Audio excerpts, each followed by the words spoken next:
All right, remember what I said 2 seconds ago about how I maybe think this run might be getting close to being ready to go? Well, we are 100% ready to go. One more time, hopefully for the last time. Jambo, I'm so excited for you to be doing this darker side run. Take it away. Thank you, Limey. Hi, my name's Jambo. Sorry for that little mishap earlier. The perks of streaming from a laptop. Anyway, hope you're all well. I hope you're all enjoying the marathon so far. I am going to be doing a darker side run for you all today. And joining me on commentary, those of you that know me, I'm sure will know this man, Zach in the box. How are you doing? Hello, hello, hello. It's good to be here. Good to be finally ready to go. Yes, finally, at long last, after a long tech setup. Now, I don't think there's any more little dilly-dallying that we need to do, so I think I'm all ready to go. Yeah, we are good to start. No worries, I'll count you down. Just before I start, I'm on this little time setup screen. It's for a trick that we do that is fairly similar to the trick in any percent that a lot of you might be familiar with called DSTA. All that's involved with this trick is basically trying to get to seaside and have a seed planted within an hour, which I'm hoping I should be able to do. I've got about 20 minutes of leeway, so I should be able to, unless something very I'm going to have to go really wrong to not make that, huh? So I'll just hit OK on this one and then count you down from 3. So I'm hitting OK on there. So I'll be starting in 3, 2, 1, and away we go. Woohoo! Good luck. Thank you. Yeah, good luck. I guess we probably have a little bit of explaining to do people who might not be super familiar with this game as to what this run is. Oh, was that your cue for me to explain? Yes, so... well, either of us. I'll take it away. So the most common run in this game is called Any Percent, in which you beat the game, beat Bowser, get to Moon, go through the escape sequence as soon as possible, as quickly as possible. And the record for that is about 55 minutes currently. But there are a couple of different endings to this game. One of them, this run in particular, involves getting to like a gauntlet level at the end after collecting 500 moons called Darker Side, hence the category name. So that's what this run's going to be today. I'm going to be beating the game and then collecting the rest of the 500 moons that I'm going to need to get to this level and beat it in as quick a time as possible. 500 boons is so many, especially considering, like, how many do you even get in 90%? It is, like, not that much. Yeah, so there's 124 that you get in 90%, and it is absolutely crazy how quickly you can get all 500 moons in this game, or for this category. So, yeah, hoping to be finished in just over 3 hours today. So we shall see, but yeah, especially in post-game, there's, like, the moon sequences are so fast, getting moons back to back to back. So it makes for some really good like entertainment. It's really fun to watch when you're just getting like 5-6 moons a minute, you know, that sort of rate. And it is what makes this category not only so fun to run, but so fun to watch as well. And it doesn't usually get the recognition that it definitely deserves. That's for sure. Yeah, Dark is a really great category. And one thing to note about just kind of how this game works is that honestly, a majority of the moons are kind of locked behind completing the story for each individual kingdom.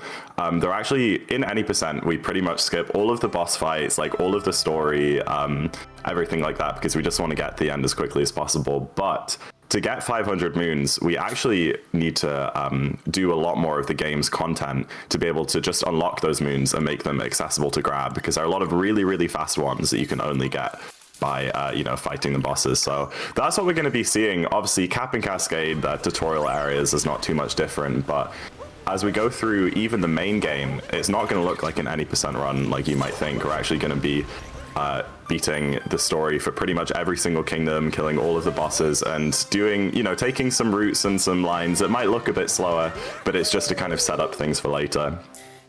We haven't seen much of that yet. Jambo did grab one checkpoint in Cap, which he'll use to walk back to later. But that's going to be something you're seeing a lot. And also something coming up now. I assume you're going first. Yeah. Yeah, this is a trick called Dino Skip Skip. It's a way of getting up to the Madame Brood arena without having to go through the 2D section.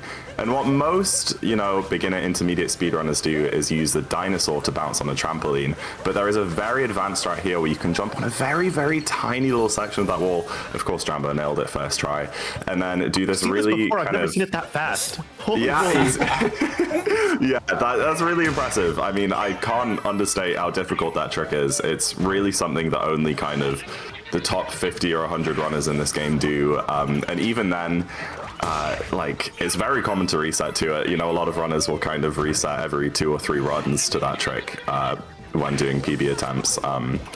But Jambo's just so cool and so consistent. He can just go for it in a marathon run like this, or up on the GDQ stage and just get it first try, which is awesome.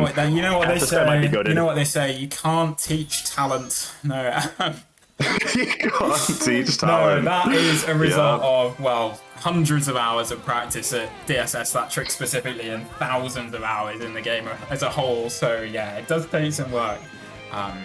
I'm very pleased to be at the point of being consistent enough and being able to pull off tricks like that in a setting like this. So yeah, definitely.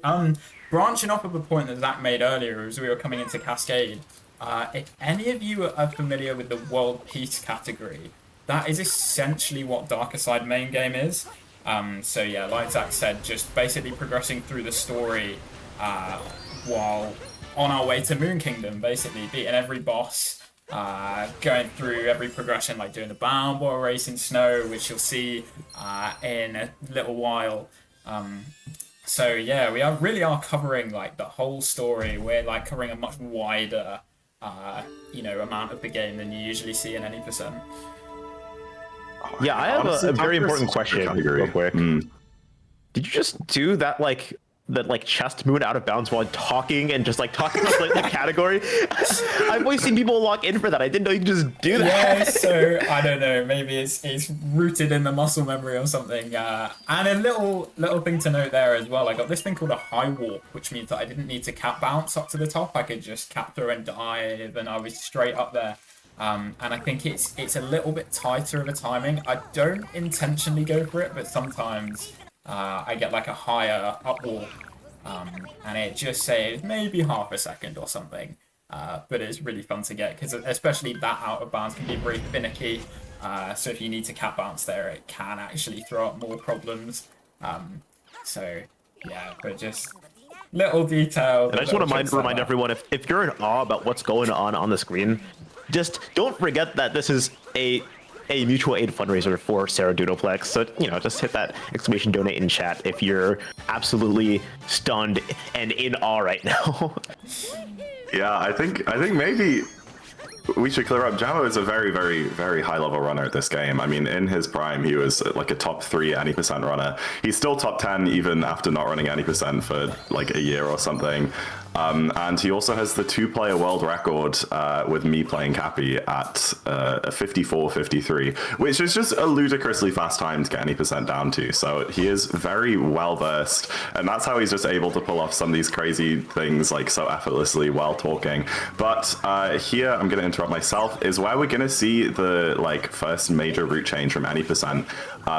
As he's just going to roll straight towards the ruins. There are some other fast moons in the town, which in an 90% run we usually grab, but he's going to leave those until actually a couple of hours from now when we come back to Sand, just to be able to kind of beeline all the way to the inverted pyramid where the game's story kind of progresses here. He's going to do a trick there called Dram, where he leaves Cappy by Bullet Bill, and then homes in to capture it and warp up to the top. And then he's going to clip out of bounds using that platform. It gives you a little bit of a push, and you can use it to get through that wall.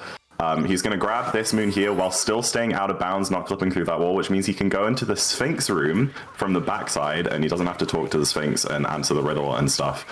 So there are a couple quick moons there, and now he's going to go to the pyramid. Yeah, this is a big sequence break coming up here. So usually what you do is you go to this little island and collect some shards. I think actually you go to Tower first to collect a story moon. Yeah, you get the tower, then you get the shards on the island that opens the door. But no, we're not going to open the door. Cappy's going to give us some dialogue here saying, oh, you can't get through that door. But in fact, if you do something called a roll cancel clip, where, wow, that was really fast, where you initiate a roll and then immediately perform a roll cancel a couple of frames later. You have enough speed just to phase straight through the door. Yeah. I'm happy that I'm not the only one, like, just in awe. Like, you're commenting the game and you're like, oh, wow, that was fast. Yeah. I mean, that's a really hard clip. You know, I do a lot of Darker Side speedruns, and it's very rare that I get it, you know, first try or second try like he did there. You know, sometimes it takes even the most experienced runners a few goes to perform a clip like that. So, yeah, really good stuff. Yeah, and I will come clean just sort of 10 minutes into the run. I hadn't ran Darker Side for maybe a year before I got the invite to participate in this marathon. So I had to do a lot of derusting for this category, and that trick was one of the tricks that I just could not get at all in practice. So it really got consistent only in the last couple of days, which has been very nice, yeah.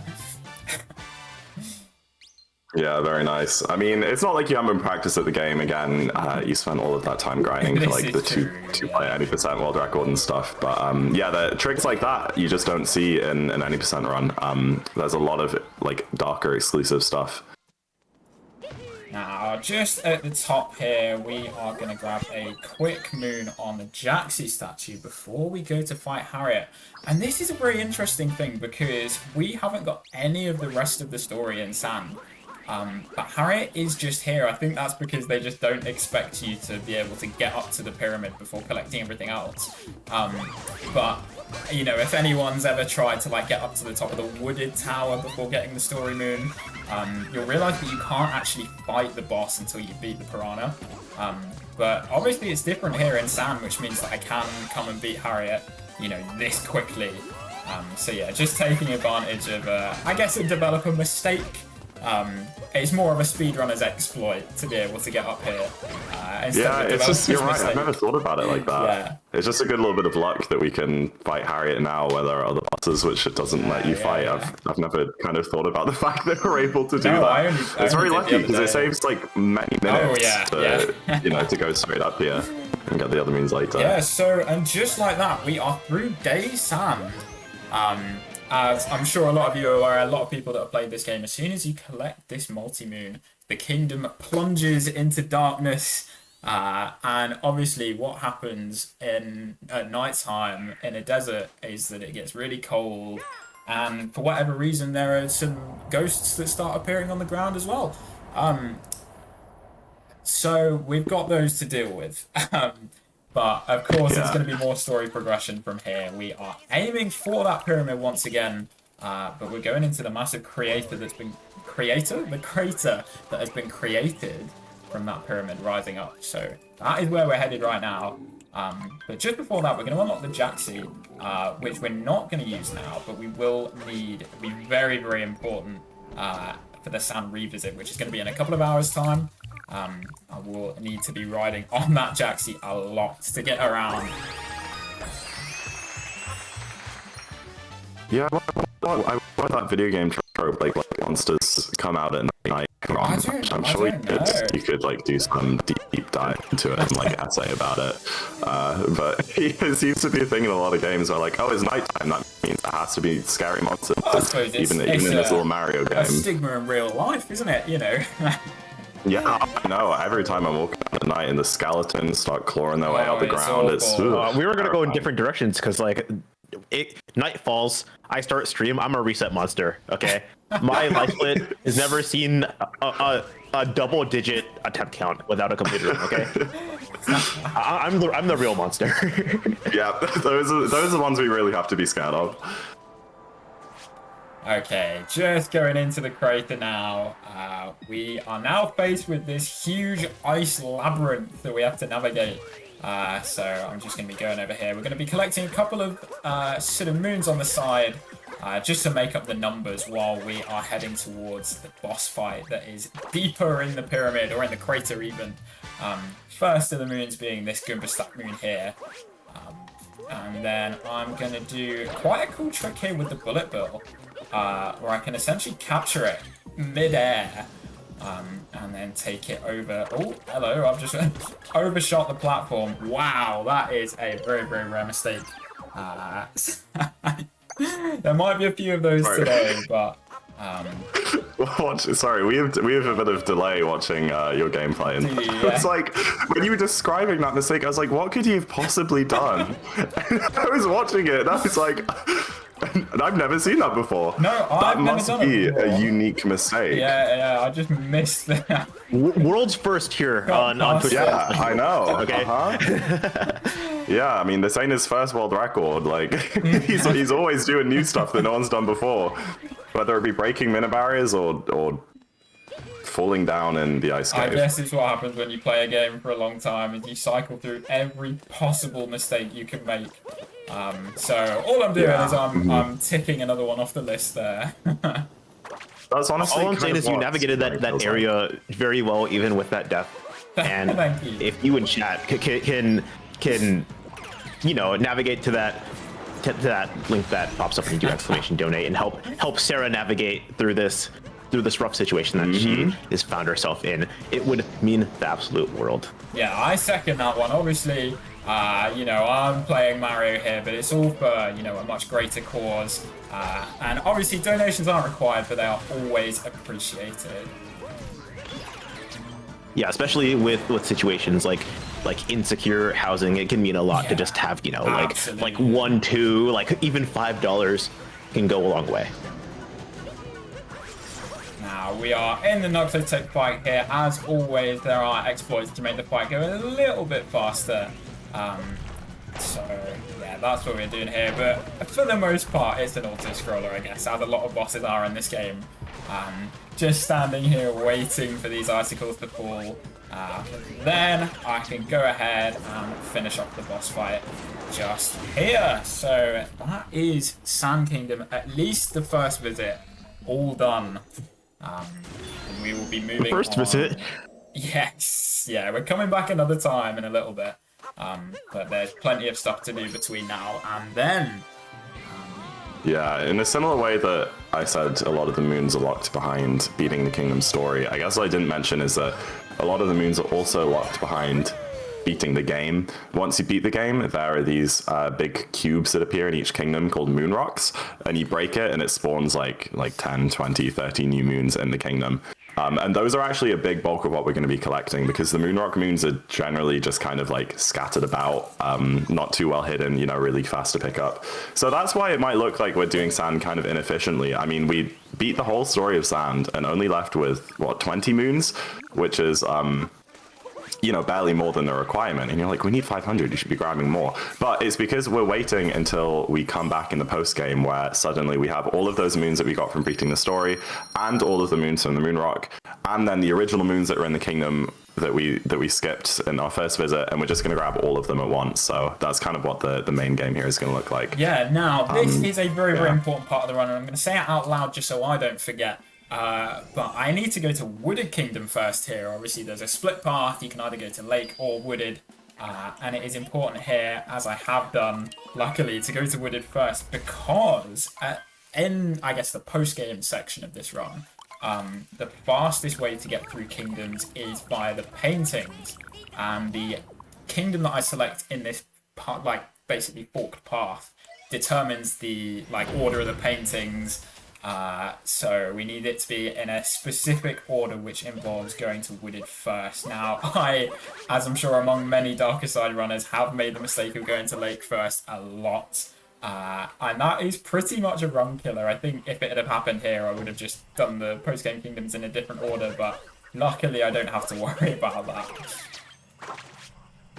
Yeah, I can confirm that way too many times to count have I just mindlessly been mashing through the attacks and accidentally went to Lake. Yeah, I think from what I've heard, it's actually not as bad of a mistake as I kind of make it out to be. I think you just I think you look at the hint art in Wooded now in Wooded 1, and then it kind of just works out to be the same, but still definitely something you don't want to do. Yeah, no, I feel like it's a spiritually bad mistake where you do it and you're exactly, I should have reset on principle. It's early enough. yeah, and it's you just have to. It means that it's on your mind for the whole rest of the run. It's even if it maybe only loses 10, 20 seconds or whatever it is, for the whole 2 hours of post game content, you have to be thinking about about your route and being like, okay, well, where does this painting go now? Where does this painting go since I did it wrong? Yeah, so the mental burden often isn't worth it. It's what like 6 or 7 seconds that you miss PB by, and it's like, okay, I'm gonna be thinking about that for the rest of my life. Yeah, like I would have rather reset there. Yeah, I think it's a rite of passage for most runners to go to lake first there, but luckily I don't have to worry about that. It's especially in a setting like this. You know, as I said, it's another thing to think about. So yeah, very very glad I did go to wooded first. But that is all the. Oh, I'm glad that one hit the pot. That is all the moons in deep woods. Usually somewhere that you try and avoid at all costs in any percent. It's the place you go first in wooded and darker. But it is, you get a couple of quick moons, which is obviously why we do it now. We are coming up to usually a big trick. Most of you will have heard of it called nut clip. And it is very important in any percent. It saves about 30 seconds, but in darker, because you need to go that direction anyway. It really doesn't save very much, but let's see. Yeah, it looks like I've got it there. Yeah, nice. We are still going to do it here. This is a trick called gate skip, which is just, you know, a different way that you can go after getting nut clip. No, we're not. This... No, we're not. Oh, no. I got a terrible angle there. I don't think I set up my camera properly. Oh, that's fine. Well, this gives a great demonstration. That little cutscene of the gate coming down, that's the one that we were trying to skip. Yeah, it's basically just some kind of weird out of bounds movement. You can kind of long jump past an invisible wall and, you know, go over to this nut here without having to lower that gate. It only saves like, I don't know, 10 seconds or something. Maybe only 10. So not a big deal to miss. Yeah, now what we do here is we are obviously progressing with the story, so I'm going to get that piranha plant. Get it to spawn one we the moon. usually skip at 90%. Yes, and because it takes a little bit of time to spawn the moon, I'm gonna go and get this nut round the corner. Oh, and make sure I don't fall off the edge there. And we are gonna come back and get the moon that has now spawned. So yes. I think that's so funny that you can just like get that moon and come back in the time that it takes for that moon to spawn that you got. Yeah. just like how you're playing the game and suddenly this donation spawned from Nathan saying, "Hey James, good luck with the run, smile. You're the most goated friend and housemate." There's a fire emoji here. You can't see it, but trust me, there's a fire emoji. I'm looking forward to coming back from Greece to give you a good humbling on Rocket League. P.S. You should do a Yonky Splinky for all these lovely people. Thank you, Nathan. Oh, wow. Nathan is Jambo's roommate, and I'm very impressed he knows about the Yonky Sploinky. Oh, That yes. is a very deep cut, but we're going to leave there. We are going to leave there. And we're going to move on because I am currently going through the wooded tower in order to progress with the story more. We're going to make our way up to the Spirit boss fight. I was doing a practice run last night and completely forgot that I had to do the Spirit boss fight, so I went down and got some of the rest of the moons that you finish the kingdom off in any percent, and then my practice run ended up dying later on because the story progression was all wrong, but there we are. I'm not going to make the same mistake twice. Also, I do want to mention, with that donation, we're at $1,500 and $1,571. That's how that works. And we are getting very, very close to that $1,600 milestone. And I know we can do it. What, 29 to... Yeah, 29. I have to do math there real quick. Uh-oh, that was rough. But I know that we can get there, chat. Before the end of the game, absolutely, right? I'm positive we can do that before we get to the first moon, the first regular side of the... Trust me, it makes sense. You don't have that much time, but I know we can get to that 1600 to get even closer to that 1750 milestone for Donkey Kong Bonanza. If you're liking this run, you're gonna love that run. Absolutely, I'm sure we can do it. Now, there is more story progression left to do in Wooded, but for now, we are gonna leave it there and move on. Finish the rest of the story in Wooded at a later time. Now, because we obviously chose Wooded first in the split path, we now have to go to Lake. As I was thinking just now about doing Cloud and Lost, no, we've got to do Lake first. So yeah, we're going to be moving on with that one now. Yeah, Lake is a very straightforward kingdom. in every category, honestly, but especially in Darker, I mean, we're literally just gonna go from the start of the kingdom, run to the boss fight, defeat the boss, and then like get the last moon we need and leave. Yeah, it is very quick. It's pretty much that. In any percent, it is a bit more difficult. There's quite a difficult clip, but we just don't have to worry about that here. Oh, well, I might see if I can put on a show for everyone. Oh, true, yeah. You could. We'll see. There's a little clip that we do in any percent here that saves, I think, 0 time in Darker Side, but I'll see if I can get it. I think it saves negative time in Darker. It probably loses time because all that you do is you just come down there and capture this fish. And I think with the slow falling that you get from the clip, I think it actually does lose time to get. So, yeah, glad we don't have to worry about that one. Yeah, and then we just swim around with the fish. I used to find the fish controls, I don't know if anyone else was the same, so unintuitive. I don't know what it is, but like, what is it? Y to go down, B to go up? Yeah. Or am I getting that wrong even now? No, yeah. it's For some reason, my brain always told me that they should be the other way around. And it actually took me like so long to adjust to the fish controls and stop swimming in the wrong direction. And maybe that was just me, but I feel like that was hopefully more of a common experience. It makes sense. You think, the up button should be like the higher because up Y is button. above B on the controller, so that should be up. Okay, thank you. I'm not going crazy. I'm sure you're not on your own. No, I disagree because I play a lot of like anti-gravity racers, and usually it's like you push down and then you go up, and you push up and you go down. Interesting. So it's like the same thing, but on the other hand. I guess if you think about it from the mechanics of the fish, he has to like push his flippers. Yeah. He has to push them upwards to go down, like against the water. I have a good solution because I'm clearly being outnumbered. Chat, just tell us how it should be, and then I will either say haha I told you so and be right and be epic and cool, or I will just be wrong and I will sulk for the rest of the like 3 hours. You have a supporter. B is the jump button, so it makes sense to go up. It's hard to argue with that, to be honest. Now, I will interrupt your debate briefly. You may have seen there, I looked at this thing called a hint art, this picture on the wall, and this is going to be quite a huge part of this run. I'm going to be looking at quite a few hint arts throughout. And basically what it does is it unlocks a moon in a different kingdom that is then able to collect once I've looked at this hint art. And they give you little clues as to where they might be. But obviously being a speedrunner, we all know where each of them are. It just makes for some really, really quick moons that can be collected, without really going off course. So yeah, they do help a lot towards the 500 total that we need.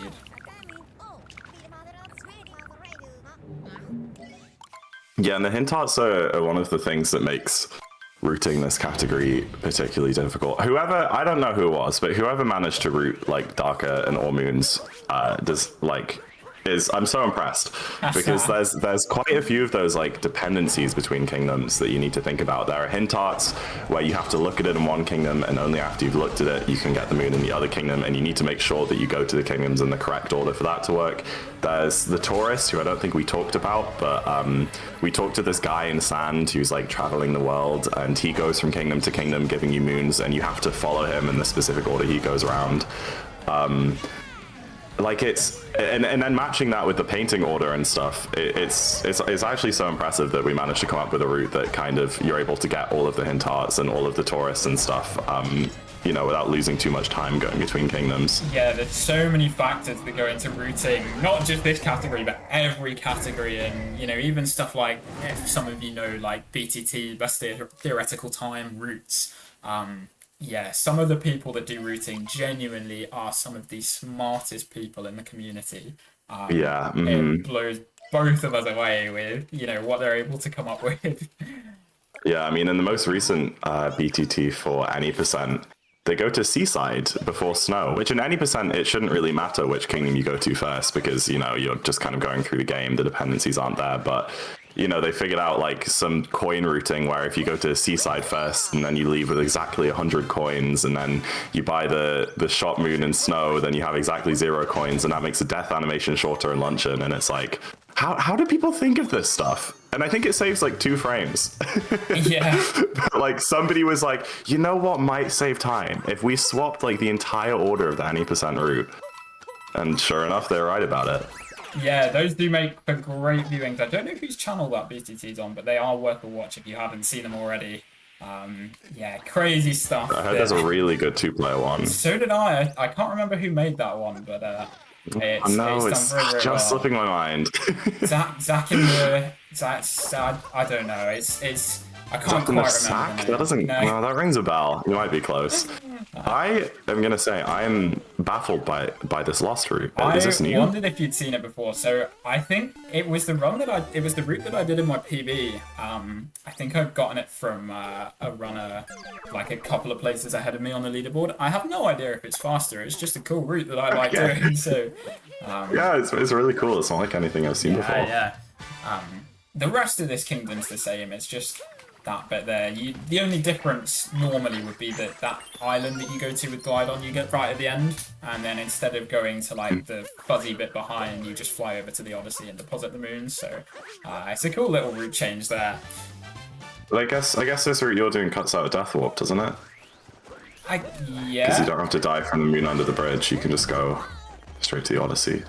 Now, a little trick there, if I've got it, which I don't think I did, that's annoying. Usually you wait up here for the trap beetle to go and shoot out to the cage. But it is faster to like ground pound that, like, I don't know what to call it. They're called staircases, I think, normally, but I don't know if you can call that one a staircase. It's a pillar, I think. Ground inside pound pillar. Yeah. And then try and guide the trap beetle from like, what do they call it, inside the stone cage. But you have to do it blindly, and it is very easy to miss the cage like I did there, but it was a quick backup. Lost Kingdom is a quick kingdom, so yeah, through it already with all, I think, 11 moons that we got there. We are going to revisit Lost, and again, it is a quick revisit because the moons are just so close together. So yes, that one makes for great viewing when we get there. I like how you say it makes for great viewing, as if what's going on now isn't like top tier, like triple S tier, like quadruple platinum tier viewing.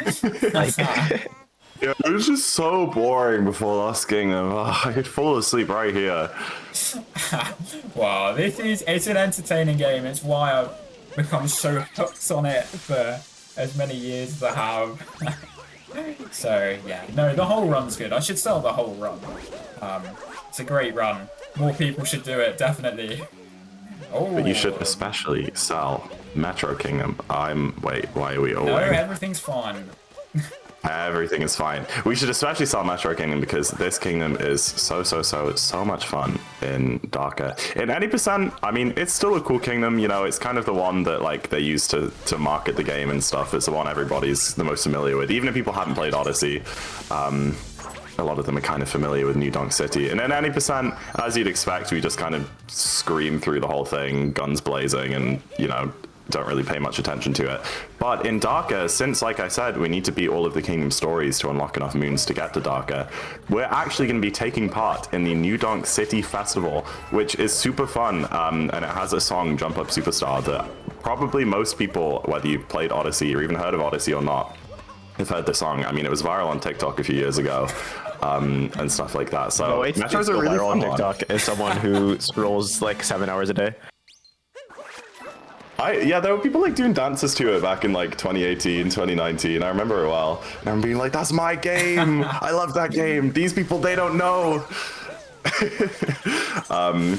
But yeah, so currently the city is very dark and sad. It's been purged by this big metal wiggler that we're gonna take down. Hold on. I need to let the stream catch up. Carry on. Oh, you're not going for it. Okay. There is a little trick. Wait. Oh, never mind.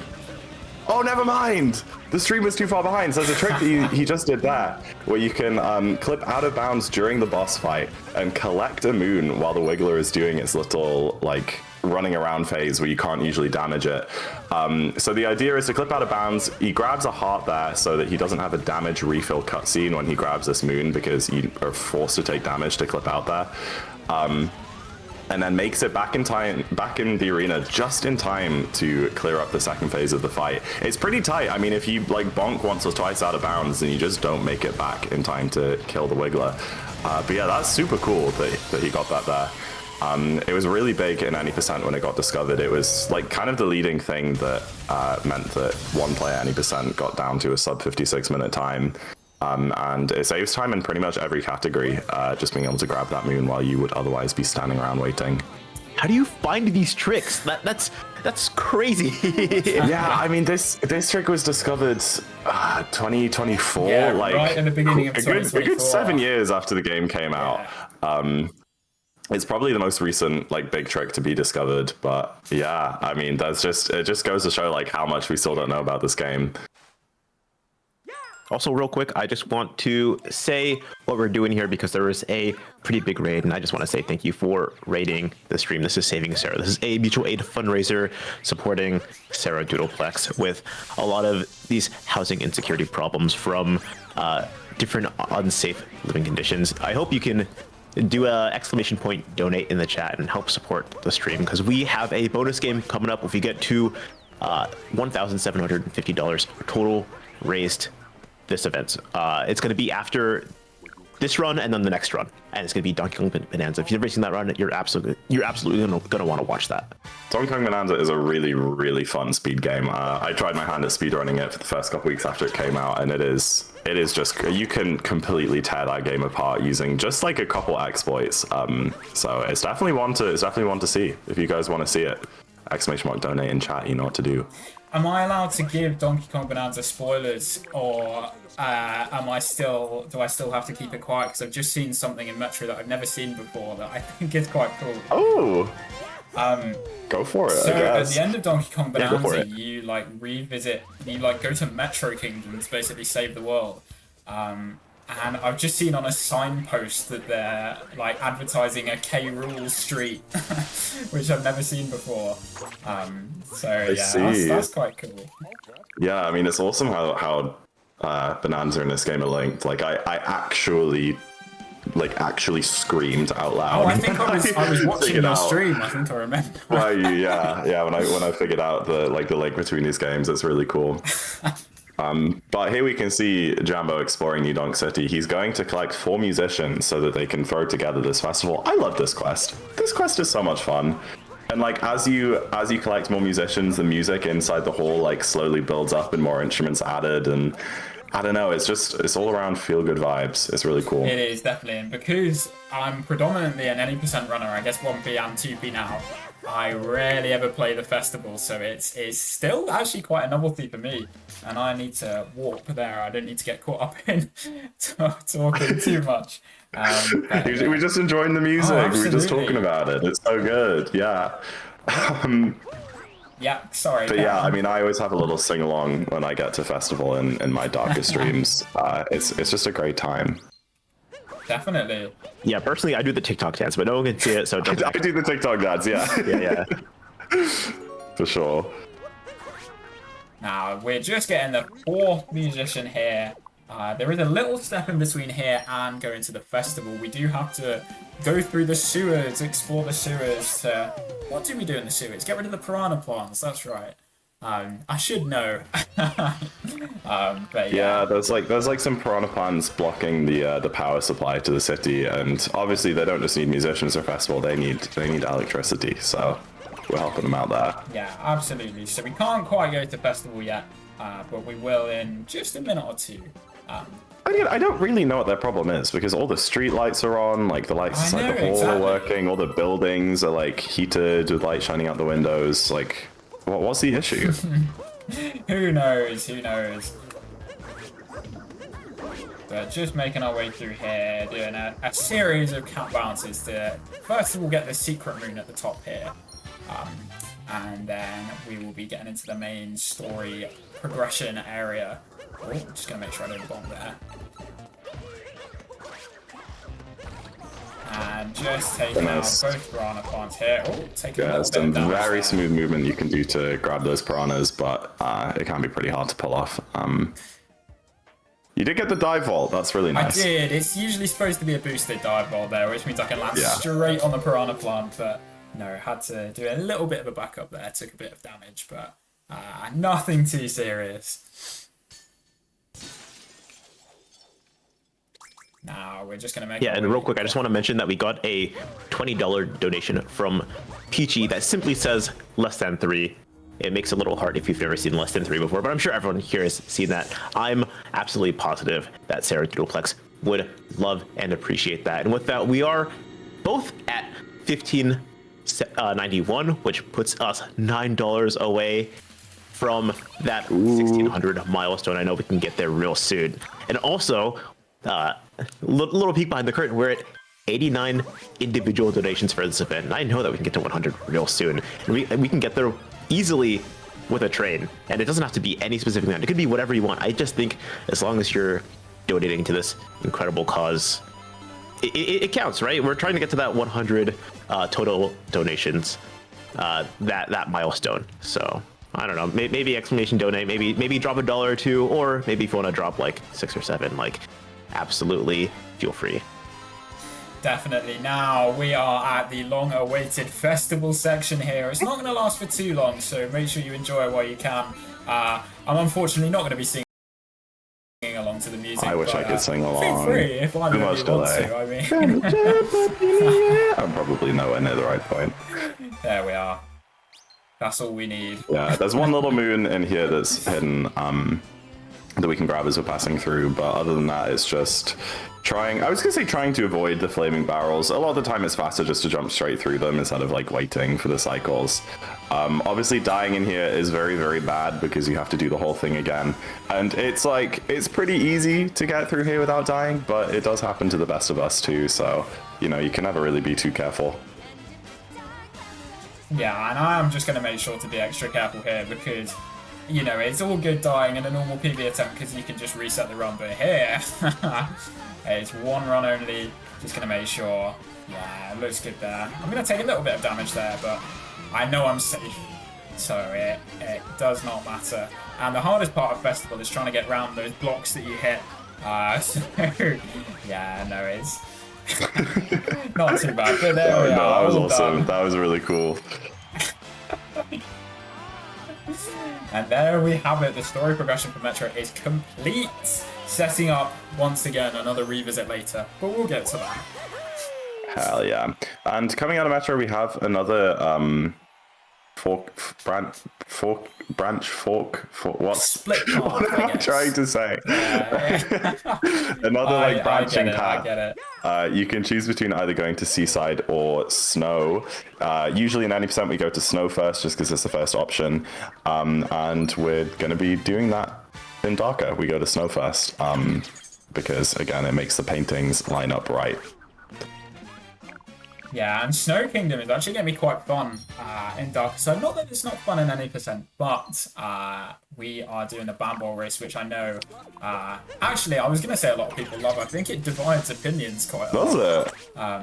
Well, I don't know. I feel like a lot of people don't seem to like the racing style, but it's a very, very fun section of the game. So, yeah, that should be good. We're going to access it a little bit early. Once again, using a speedrunner exploit. Of course. So, yeah, we'll get to that one. But in the meantime, we are just going to make our way over. Grab a couple of moons beforehand. And we'll be there.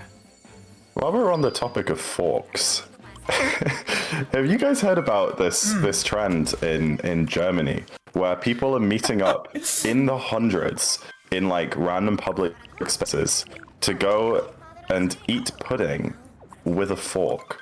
I've seen this people, actually. Yeah, pudding mit Gabel they call it, and they'll bring a pot of pudding and a fork and go and gather in the masses and just sit and eat it together. And I saw a video where they were all like pounding the like top of the like pudding containers with the forks, and it was like really loud. They were all just like pounding it at the same time, and then they started eating it. Wow. Yeah, I mean, it sounds weird at first, but it's honestly, I think we should do that too. That sounds like such a nice way to connect with your community, meet new people. We need more pudding with gobble. Absolutely. Did they not have it when you were there just recently? No, I wasn't aware of any festivities. It's a new thing. Yeah, I don't know.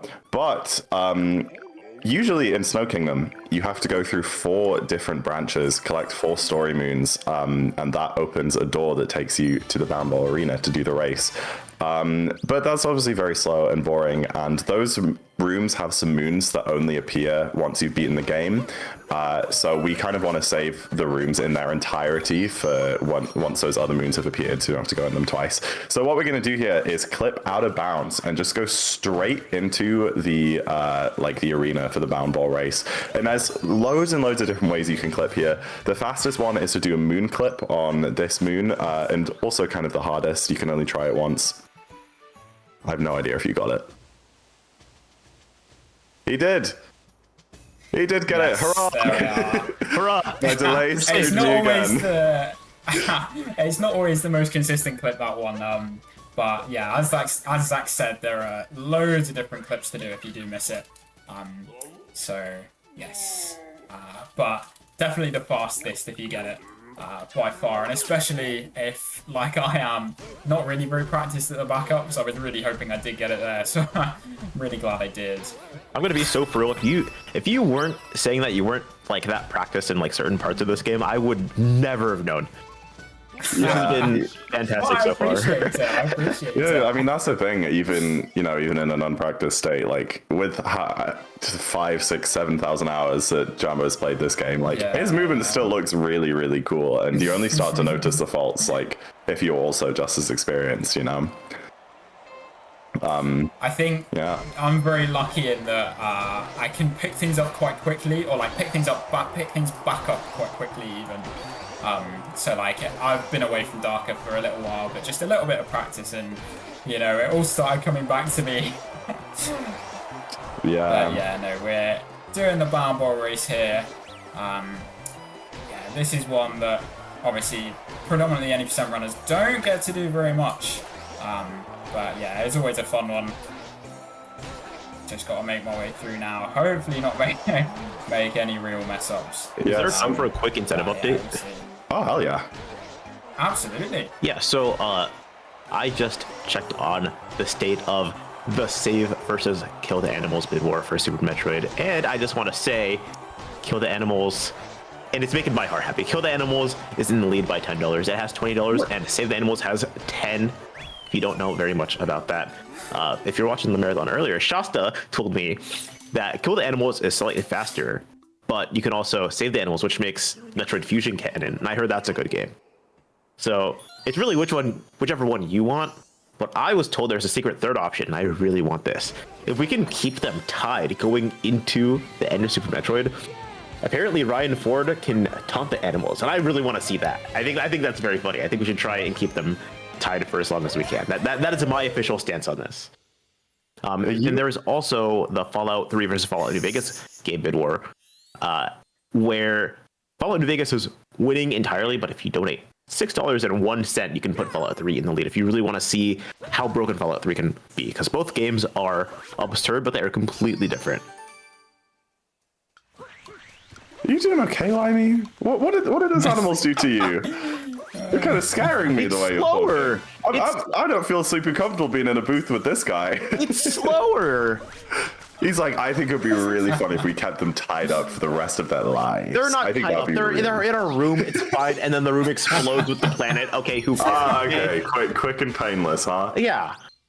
Very quick, very painless, very fiery as well. Okay, delicious. Oh, great. Yeah, that's awesome. Honestly, that's the way I want to go out. Chat, if you agree with me, type 1. If you don't agree with me, don't say anything, and I will get the mods to take care of you. That's crazy. Anyway, in amongst all that, we have finished Snow Kingdom. So yeah, moving on to Seaside. Again, we're going to be defeating the boss, which yeah adds a little bit of time, but of course, as always, we get a couple of moons in between, making it well much quicker than it would be casually. So yes, away we go. Yeah, and in the same way that Snow has 4 story moons that you use to unlock the final objective of the kingdom, Seaside's the same. There are 4 story moons scattered throughout the kingdom, and then you get all 4 of them, and you can fight the boss of Seaside. However, the difference here is that there's no way of skipping those. So Seaside is a little bit of a slower pace than Snow. We can't just clip through the wall and get straight to the end. We do actually have to go around, grab these objectives, ground pound some buttons, and then the big mollusk will spawn that we have to take down, who is one of, if not the worst boss in the whole game. But I'm sure we'll talk more about that when we get there. Okay, I have a question. What is a mollusk? It's like a sea creature of sorts. Sea creature, yeah. Okay, go on. I was confused. Yeah, I don't know how to describe it more than that, but there's a really big one in this kingdom. He actually has a. I need to look this up. The full name for this boss is absolutely absurd, and I always forget it.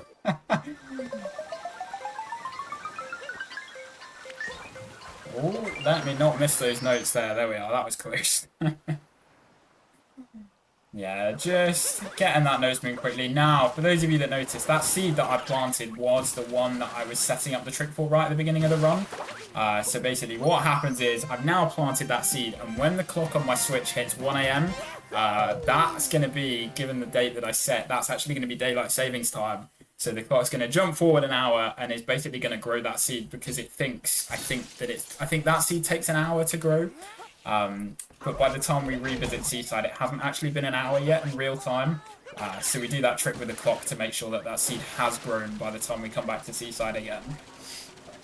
So yeah, very cool trick. And here is the first of the 4 story, well, second of the 4 story moons actually, my mistake. We got the first one just now, but yeah, we can get all 4 of them very, very quickly. When usually you'd have to I think some of them you go through the big underwater tunnel to get to. Not here, we just go straight up, get them as soon as possible. So yeah. I found it. The boss of this kingdom, his full name is Brigadier Mollusk Lancer III, Dolphin of Bubblain. That is his official canon name, but we just call it a mollusk. Yes, yeah, it would definitely be very long to call it by that name every single time. Yeah, that's impressively long. It really is. Anyway, we are just gonna get Captain Toad here. I'm just giggling to myself reading the wiki page. It says he's a giant, well-dressed Gushan. Well-dressed Gushan, wow. He is. I've never noticed that. I mean, he has a lovely attire, cute little hat, with incredible curly sideburns. He's an awesome-looking man. Wow, very good. I did just make quite a sizable mistake there, actually. You're supposed to keep hold of that Gushan that I took over to basically make the movement afterwards a lot faster. But in trying to get to Captain Toad, I bonked and fell all the way down, which meant the Gushan despawned. So not only did I have to make it all the way back up to Captain Toad, I'm now going to have to do the following movement Gushanless, which is going to be a little bit slow, but hopefully it's not going to be too bad. I trust you with my life. Thank you, I appreciate it. So we'll see. This is actually going to be mostly improvised, so we'll see what I can do here. I was gonna say that backup where you jumped up the wall I've never seen that. That's so cool. Really, wow. Yeah, that's definitely a good one to learn. Definitely, yeah. Yeah, I think I've known it for quite a while. I don't know where I learned it from, but yeah, no, it comes in handy every now and then.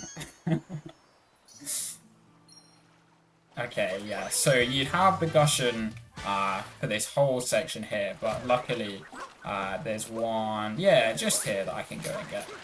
So yeah, that really didn't lose too much at all, luckily. And we just use it very briefly to get under the lava here and grab this final story moon and trigger the boss fight.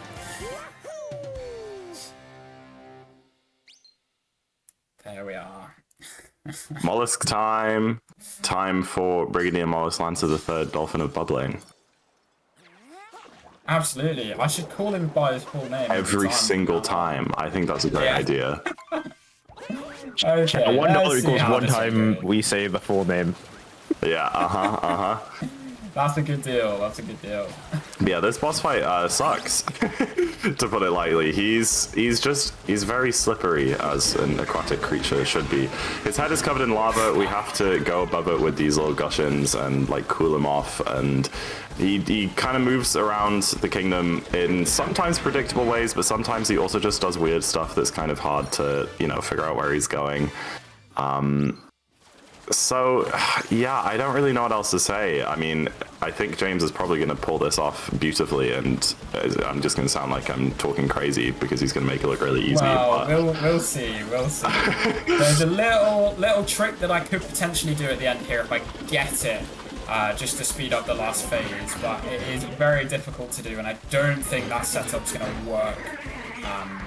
Yeah, what you can do... Did it work? Oh, it did work! Oh, never mind.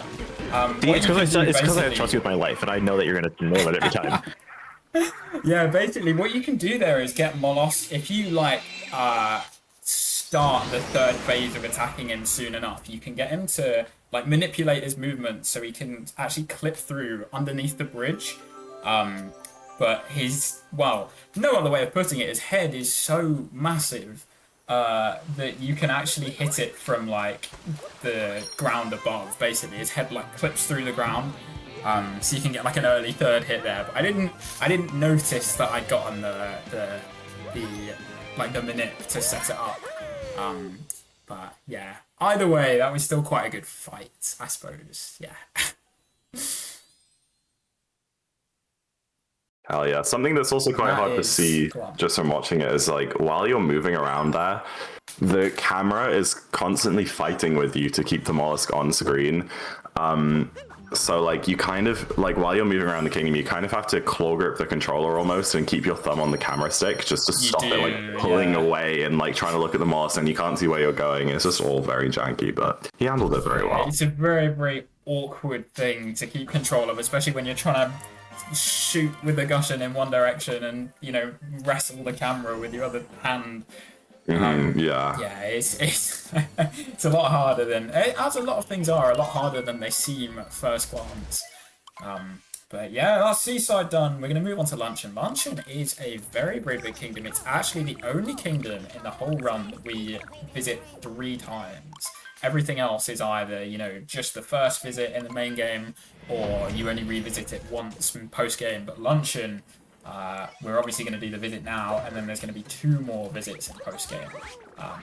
But this one is mainly just to, do the story progression, which we're going to get straight to here with Spewer once again.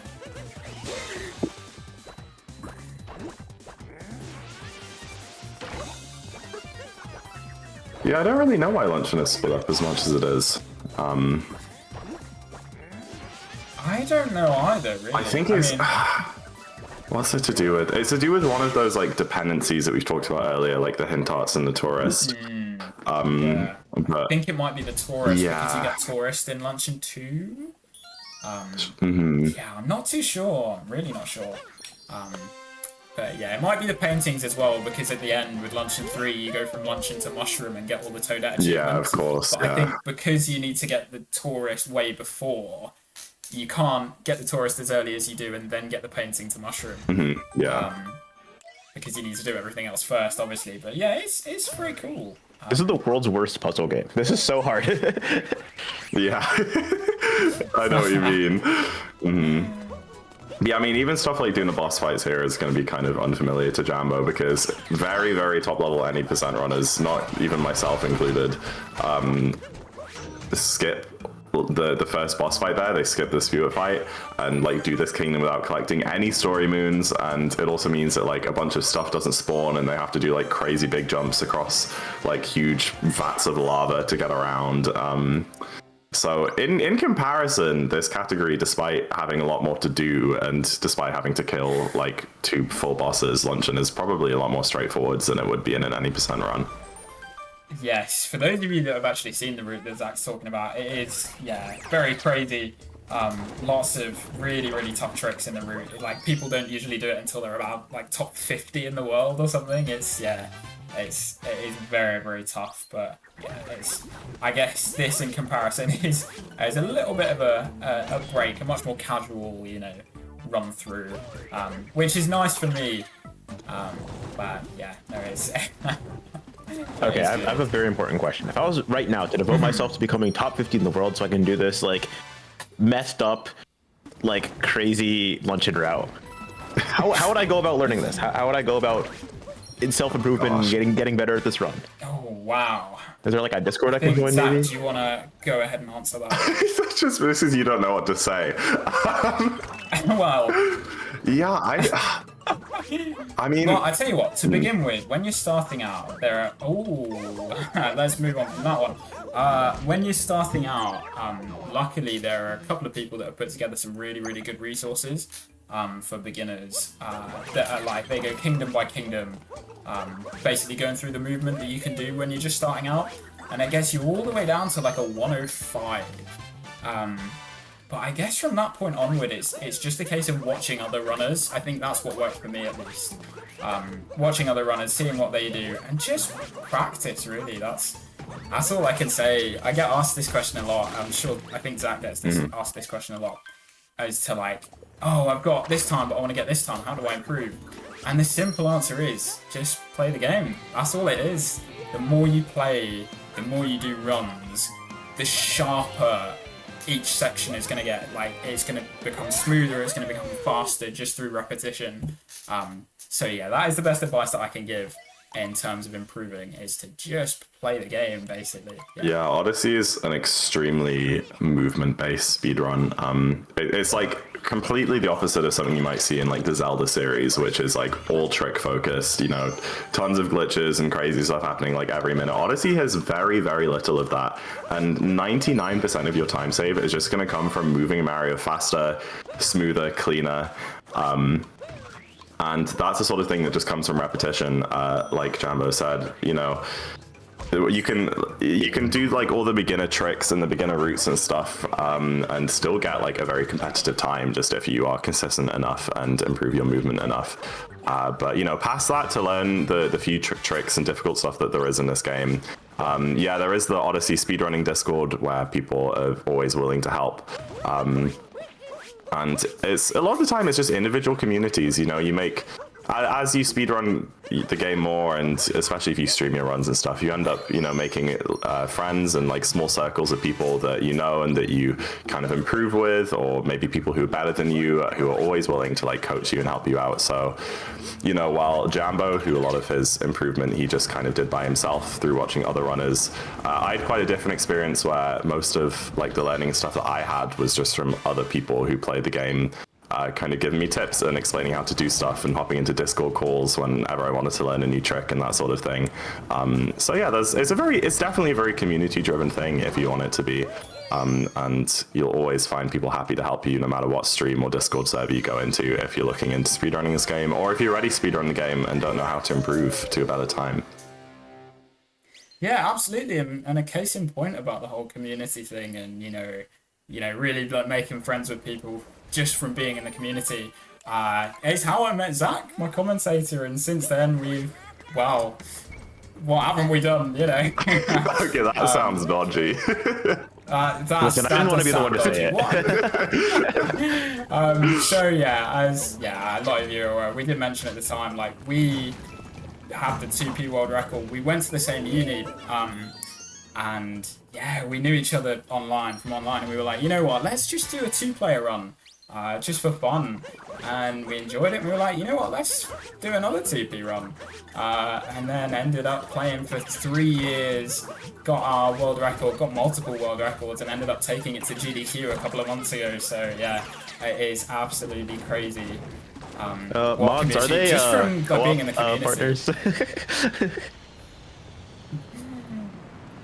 But yeah, that is that is so great to know, especially for people maybe watching who want to get into doing more runs, especially those who are more involved in like volunteering than like doing runs. And I mean, a lot of the stuff in speedrunning is very just community driven, which is how this event is existing, right? Absolutely. So it's just a lot of the volunteers around different speedrunning events getting together, doing this event for a great cause because of Steroid Doodleplex's housing insecurity right now, and this is just a great cause, and it's y'all's story is like just very indicative of what's going on here right now this weekend until the 5th, right?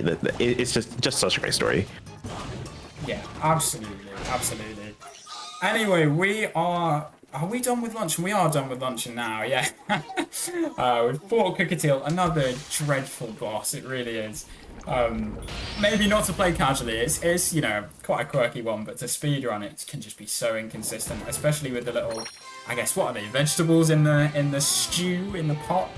They just get in your way, and like the RNG, especially with, you know, like the way that Cookatiel goes when you're trying to have to hit it, and like it can be so janky with actually trying to hit Cookatiel when you go up the lava stream.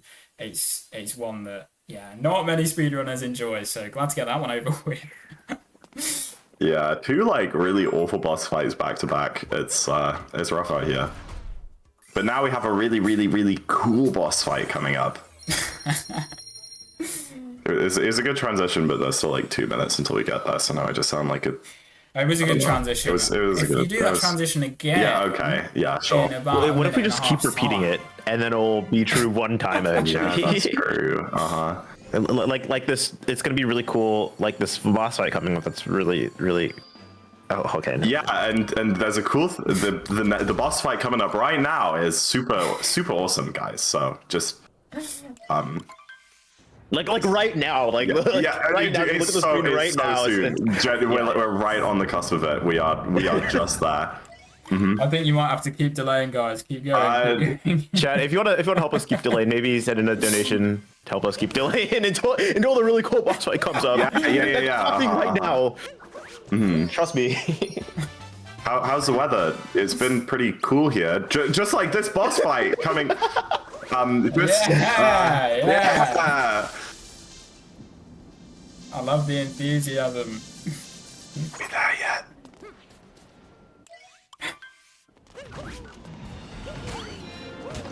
Anyway, so this boss fight is really cool. Yeah, it's really cool. It's there's a big like dragon guy. He's like, you know, super like imposing, and he's like lightning and stuff. And he's pretty easy to speedrun, but it's a good little break, I guess. Well done, guys. Yeah. Yeah, it's a good boss fight. It's one of those that when you speedrun it, it becomes very, very trivial. Yeah, a lot of people call it the auto-scroller boss fight. But I do remember very vividly having huge amounts of trouble with it casually. So yeah, no, it's really cool how now you can just get it over with so quickly every single time.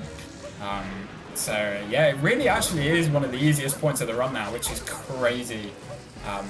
But yeah, it's just goes to show what practice can do.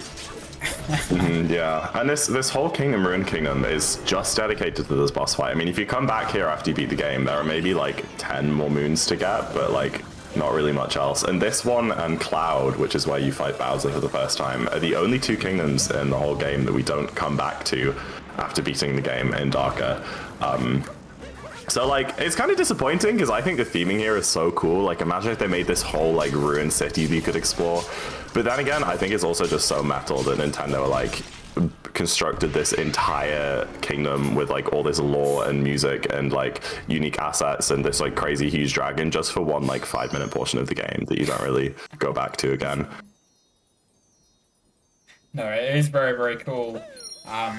Some say maybe a bit out of place in a Mario game, but I suppose we're all used to it now. Yeah. I was gonna say, I don't think it's very out of place. If I can like count Mario's individual hairs, I think like putting a dragon into the game is like fine. It's fair game. I suppose so. That's true. But there we are. It's all over and done with as quickly as that. We are gonna hightail it out of Ruined Kingdom and get further towards finishing the main story. as we head into Bowser's Kingdom.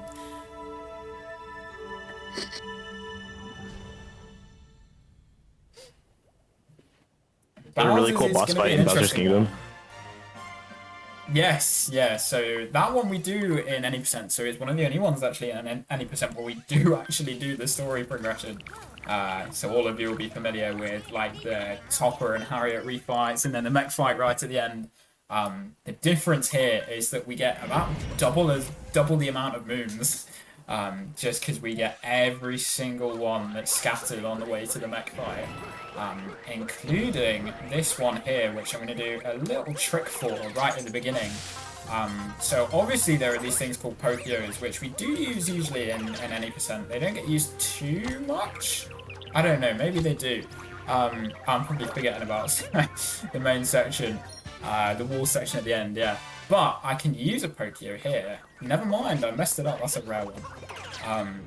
What I was going to say is I can use a Pokio, like leave it at the top, go down and collect the moon and then recapture the Pokio to shoot me straight back up to the top again. But I don't know why it didn't work. It didn't work that time, which is a shame, but there's plenty more tricks like that to come. So it is no big deal that I missed that one. Yeah, to go back to your comment, Limey, I'd say there's a pretty cool boss fight in this kingdom. We cannot keep doing this. No, we can't. We cannot keep doing this unless cool. there's going to be a cool boss fight on the screen soon, right? Like there's going to be a... Well, I mean, soon is... Soon, like, yeah. What does that in the context of, you know, the lifespan of the sun?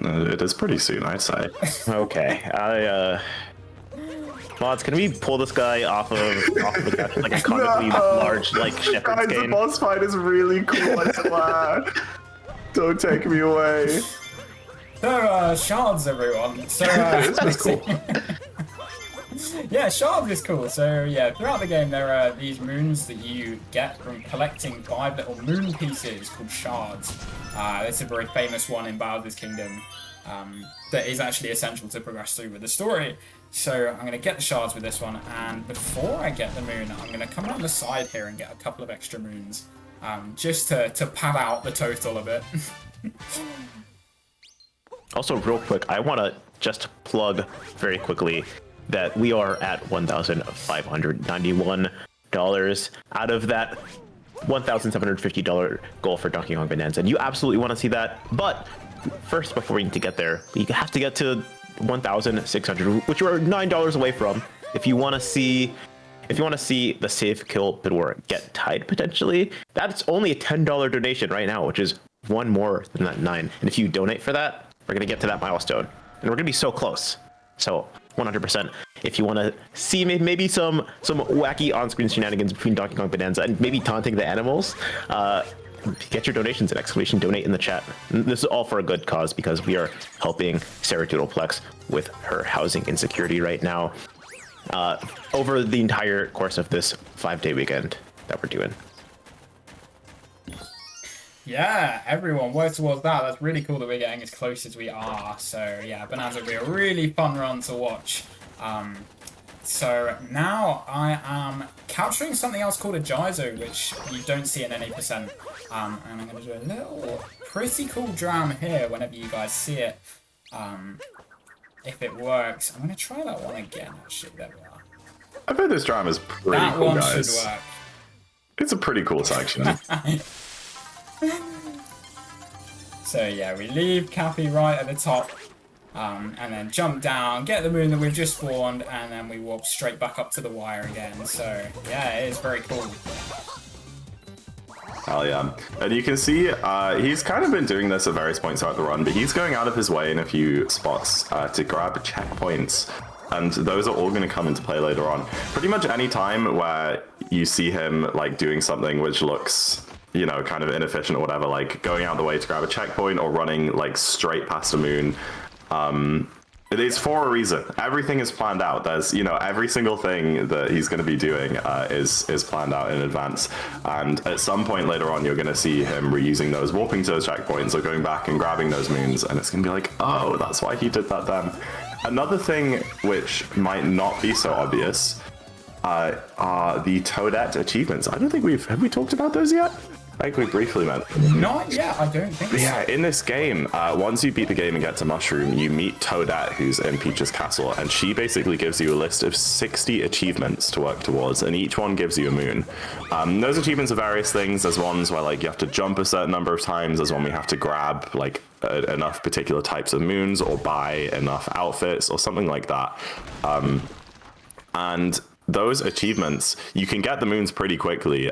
Once you've grabbed the achievements, all you need to do is go back and talk to her and just mash through the text and moon really fast like that. So we're actually going to be getting 31, so pretty much half of the achievements that are available to get.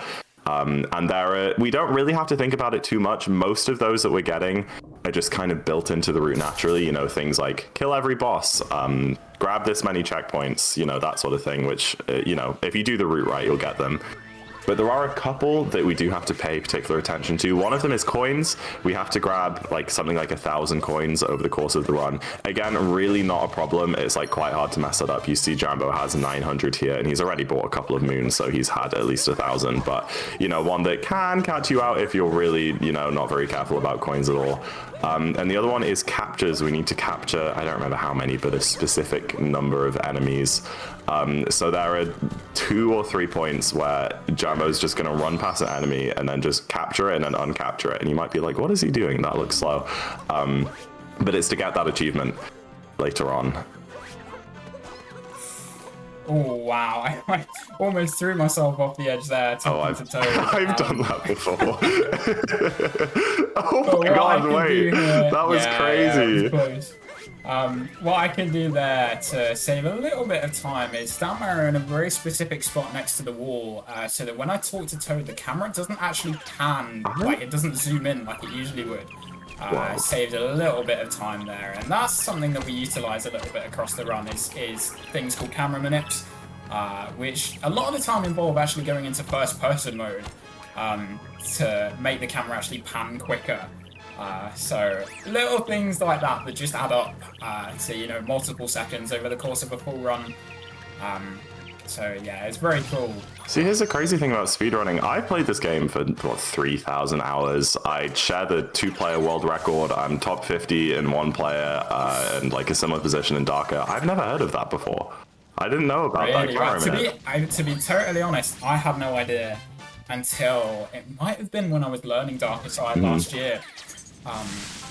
Learning from the world record holder at the time, and he did that, and it blew my mind. Yeah, I know, like, still learning things to this day. It's crazy. Yeah. Man, that spin pound off the nose, that's crazy. Anyway, it's time for the mech fight. This is the wait, I didn't do the bit. This was the cool fight I was talking about. Here, you're meant to capture Pokio, poke some bombs at his legs, knock him down, grab on, break a bubble, you know, rinse and repeat, bombs, knock him down, break a bubble. We can actually do this without Pokios. Jambo, at the start of the fight there, did some kind of tight jumps up the side of a leg, jumps on top. The game tries to get you to get off the mech key, like the mech like flings you off, but with some really good mid-air movement, you can dive back on after each fling and just like stay on top of the mech, break each bubble one by one, and end up taking it down in something like 35 or 40 seconds, which is like crazy, because anyone who played this game casually probably remembers this fight being really hard and really long. I sure did. It's a really difficult one. But just like that, it's dead. I think that's by far one of the coolest parts of the whole run. Oh, absolutely. It's one of my favorites. Yeah, it's one of those that in the transition from playing it casually to playing it, you know, in a speedrun, it retains its, like, I guess, excitement. Like, it's fun whether you're playing it casually, and it's fun if you're speedrunning it as well. So, yeah, one of the best parts for sure. But yeah, we're going to be sent back to the Odyssey here. I'm just going to grab one extra moon behind the Odyssey, and then we will be off to the Moon Kingdom to finish off the story, and then head into some post-game action, which is definitely worth watching.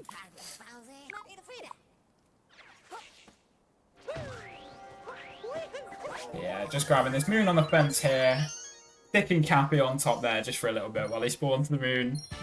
And then we will be out, and I will just do a routine little moon count check. At this point, I should have 145, so we shall see. And if I've got 145, then I haven't missed anything. So we are going to see in a sec. And that looks good. 145. That is what we need. Now, Zach was talking about Toadette achievements earlier. We get, what did you say, 31 in the run?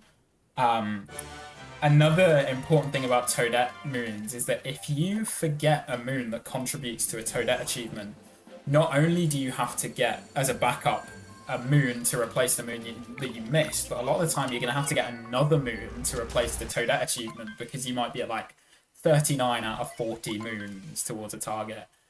So not only do you have to be careful to not miss a moon, but if you do miss a moon, you have to think about which moons you are missing to determine whether you need to get 1 extra or 2 extra. So yeah, it can be a lot to think about. Is there time real quick for just a quick read? Yeah, go for it. Go for it. Yeah, we just got a $20 donation from Iandar. I think that's how you say your username. It doesn't have any comments and it doesn't look like it went to anything, but even just donating puts us towards that milestone of 1,750 for that Donkey Kong Bonanza run. With that, we are at $1,611. So we're really getting there. We're making great pace on that. And if, like I said before, if you want to change how any of the bid wars are leading, they're all still pretty close. So you can make waves right now while some people are still getting back from work. Definitely. Well, that's really good to hear. So yes, now we are going to do a very, very famous skip in this game called Moon Cave Skip. Now, obviously, as you can see to the left down there, there is the entrance to the Moon Cave. Obviously, I am going to go straight past that one and make use of kind of wonky wall mechanics. I messed it up there. I'll just give it another go quickly.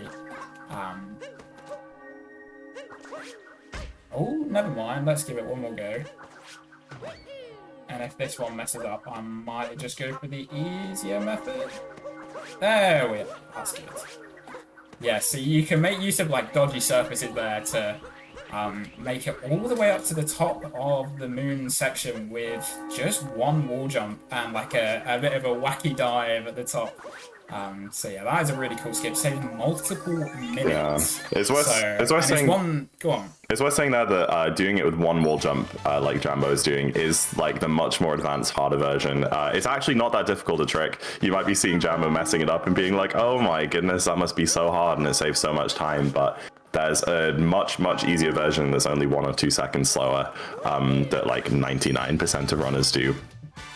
So if you're looking into speedrunning this game, Moon Cave Skip, super easy one to learn, will maybe take you 10 or 15 minutes to be able to get relatively consistency. And like you said, it saves like 4 minutes. It's a really cool trick to like show off to your friends. And of course, you know, Jambo being the crazy speedrunner he is, has to go for every tiny little optimization, try and cut out, you know, wall jumps. And sometimes it doesn't work out. Yeah.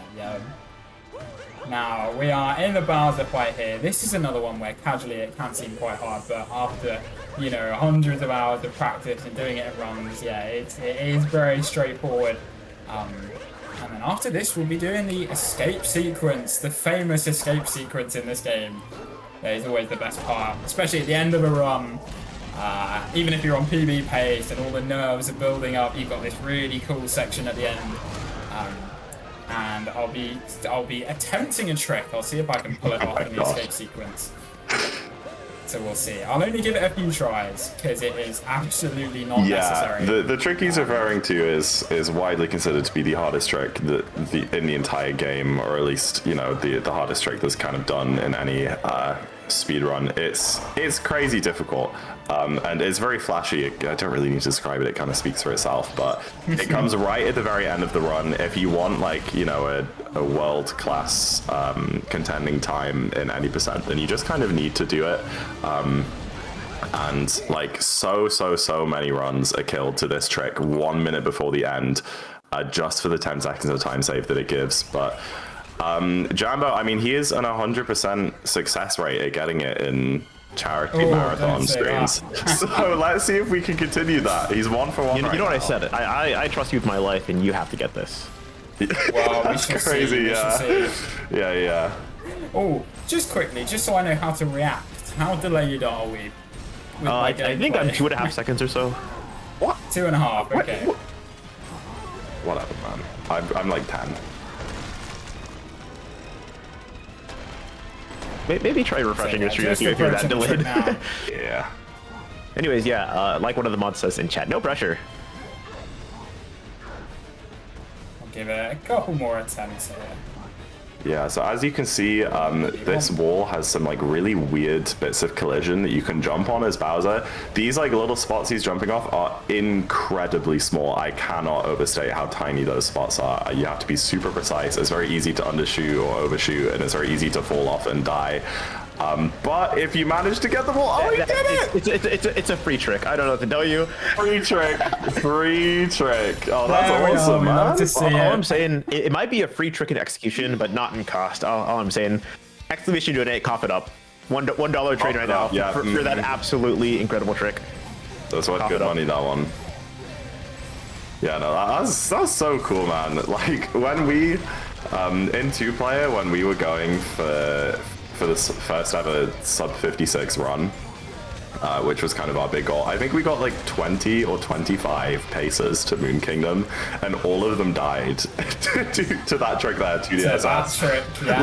Like literally 20 different paces before we finally got one run that was on pace that managed to get that trick first try and end up being the world record. It's so stupid. So well done, Jambo, for getting it there. And congratulations on the 1 hour, 23 minute, 90% speed run. Let's give him a round of applause. Woo! Yeah, there we That's are. what, top So that is 3,000 main on the game boards? finished. Oh yeah, something like that. Technically, I could complete. What's the word? Technically, I could submit that as an any percent run. It would not be a PB by a considerable amount, but I could. Yeah, not too bad though. Not too Anyway. bad. We like Yeah, it. yeah. Yeah. What was that time? Sorry, did you say? It's like a 124 flat or something. Oh, okay, not bad. Not Yeah. I get like 126s, 127, so consider me impressed. Yeah, we'll see. So yeah, just coming into post game now. Just got to go through. I skipped the big ending cutscene that everyone loves. So apologies there, but it is for the purpose of the speed run. So yeah, just coming into mushroom now, which is going to start by planting some more seeds. Yeah. We don't have to do any crazy time tricks for this one. All we have to do is wait.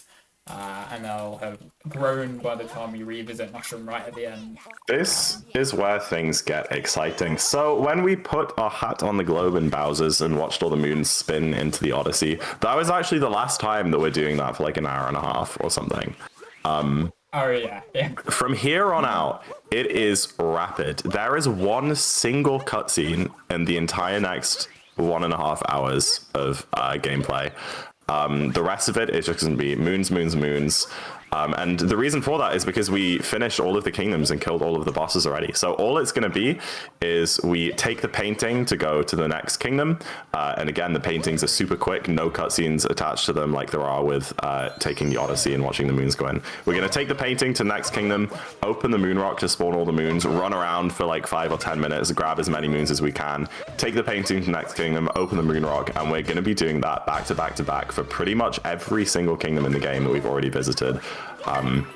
There's one exception, that's Wooded. We didn't do the final boss fight in Wooded in main game just because the route happens to work out faster that way, you know. But yeah, this is where things get really different from an 90% run or any other run you might have seen of this game before, and really, really fun.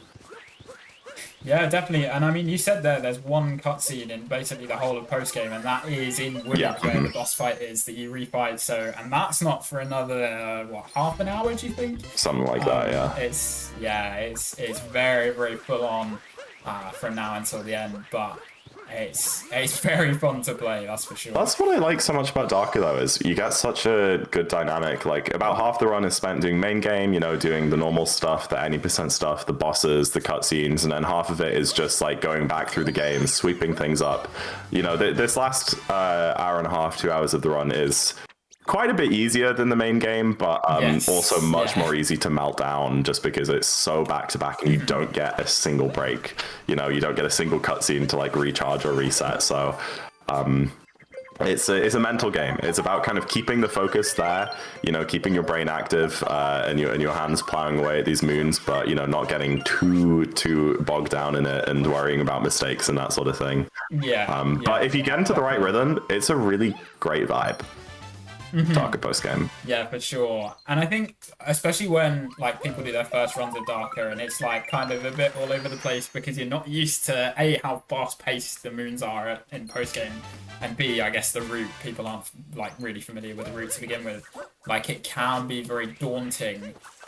But once you've done a couple of runs and you like actually have the route memorized off by heart, yeah, it's really, really fun to just go back to back to back. So, yeah, for sure. Because even if you're unfamiliar with the any % route, you know, you can have just like a route open on your other monitor or on your phone, and you can just kind of glance at it while you're watching cutscenes or in between kingdoms, so you know what to do. But because those cutscenes just aren't here for like new runners of this category, there's kind of no downtime to stop and scroll through a route. So it can be very panic inducing. But yeah, like James said, like once you get, you know, 2-3 runs under your belt and you start to remember where the moons are, it's like just so rewarding to get into this flow state. 100%. Now, yeah, we're gonna get the first lot of moons in snow outside here, and we're then gonna head back into Shiveria very shortly to essentially clean up what we left off on first visit. Obviously, as you remember, we skipped the main story sections to basically clip out of bounds and go straight to the Bound Bowl race. We're basically going to be collecting those moons that we skipped. But they're a bit faster this time around, which we'll explain as we get to them. But for now, yeah, just got a couple more moons to collect on surface. And then, yeah, we'll be going back to Shiveria. One of the best places in this entire game, a lot of people's favourite. I love the music in Shiveria. They're really jolly music. Yeah, it makes me feel so Christmassy. I remember when I was like 13 or 14, I made like a Christmas YouTube video and I used the Shiveria music in the background, and even though that video is like privated and gone now, I in my head can't like unlink the two. It just gives me those vibes. Oh, I was gonna say I'll have to have a search for it. It's gone I'm sure I can pull it out of the ether for you if you need it. Oh, don't worry, we can bring it out at Christmas maybe. Yeah, but yeah, here we go, Shiveria time. There's going to be a few, like, I guess, types of moons that you're going to see in every kingdom. My favorite ones are the Peach moons. Peach is traveling around the world. She's a tourist, and she wears different outfits in every kingdom and says hi to you and gives you a moon. And it is very customary to say hi, Peach, when you get there. So that is something you guys can do in chat if you want to. Say hello to the lovely Princess Peach when we get there. Absolutely. Peach has done so much, I think, this game. I think. Say hi to me. Yeah. She got kidnapped, and she's a tourist. Yeah. She's pretty pivotal role to the story. I think if I were kidnapped, I'd also want to go on a vacation. So I think I get it. I mean, I'm impressed that she's getting out there in the world. You know? Yeah, there's a lot of trauma there that I feel like would take a while to get over, but she's killing it. She's doing great. Anyway, now the main reason why we're now doing the like story progression bits as opposed to when we first visited Snow is that now we have done the Bound Bowl race in 2 of the 4 rooms. I don't know why it's only 2. But basically the story moons spawn automatically because obviously we've done the whole story. They think, oh well, there's no need to keep Rango here when they've done the Bound Bowl race. Surely they've already done Rango.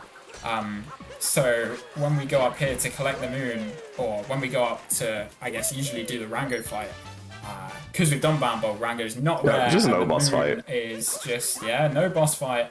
The moon's already there for us. So yeah, that's why we do it now, as opposed to when we first visit this kingdom, because it is so much faster. It's very helpful. Like, thank you devs. You didn't have to do that, absolutely. But just a little stroke of luck there that we don't have to fight this boss if we clip out of bounds. Yeah, but it's strange how, like, here I can get the moon straight away, but in the poison room that I've just done, I still have to kill all the spinies to make the moon spawn. It's weird how they choose. But yeah, we're done 2 out of the 3 that I'm going to do. We're going to leave the Goomba room because it can be a little bit slow, or it is a bit slow, that's why we don't do it. But Yeah, this is going to be the last one that we do. What's it called? The Iceburn Room or something? I don't know what the actual name is. We call it I have Shard Room as speedrunners. surprisingly little game knowledge for the amount of hours that I have in this Yeah, game, when you play the whole game in Chinese, I guess you never end up seeing the names of the locations. Yeah. Yeah.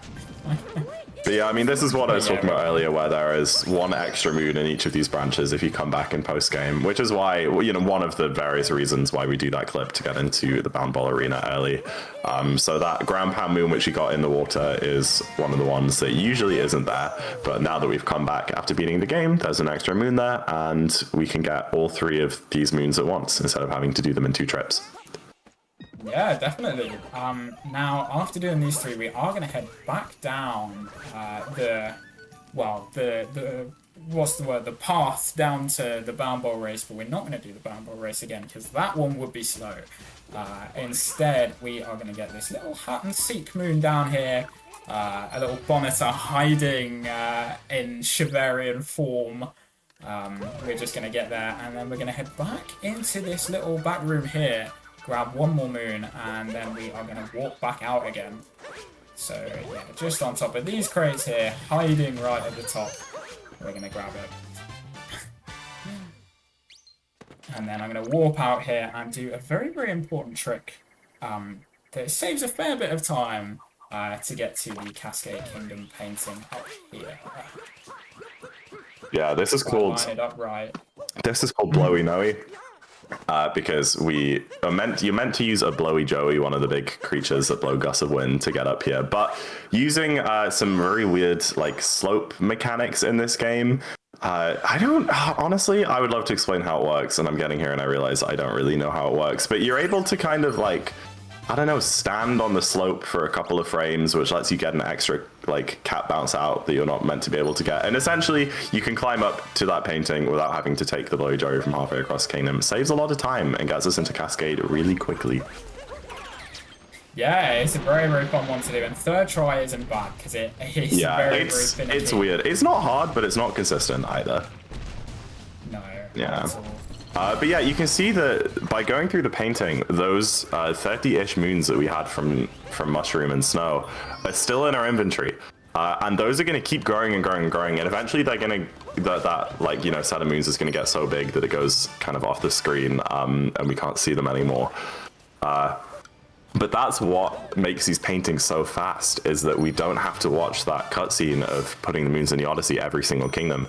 We just bring them through the paintings, bring them through the kingdoms, and then we're going to throw them all in the Odyssey all in one go about an hour from now, just to watch the cutscene a single time. And it is a very, very long cutscene when we get there. It is, but it's very satisfying, yeah. It's something I was going to point out, but I forgot. There, Jambo took a dinosaur, bounced him on a trampoline to get into what used to be the Madame Brew boss fight arena to get that timer challenge. That's Dino Skip. That's a trick which he didn't do in the first visit to Cascade, which like most beginner and intermediate runners of this game do to get into the Madame Brew arena. But you do still get to see it in this speedrun, even though he did Dino Skip in the first Cascade visit. Getting both of them in the same run. You've done Dino Skip, Skip, and 2DSS. 2D Skip. Yeah. DSS, and 2DSS. And if you're in an All Moons run... run... The naming system in this game. Oh, it's quite something. Because if you're in an All Moons run, you can also do 3DSS, which is a different trick in Dark Side. And you can... Yeah, it's in Dark Side as well, but yeah, you'll have known it from All Moons. Yeah, oh, that's true, yeah. But in All Moons, you also do you also do DSS 2 more times in the KFR races, and you do 2 DSS an extra time in the last moon visit. So in an All Moons run, you do DSS, DSS, 2 DSS, 2 DSS, and 3 DSS. Yeah. Not confusing at all. No, not at all.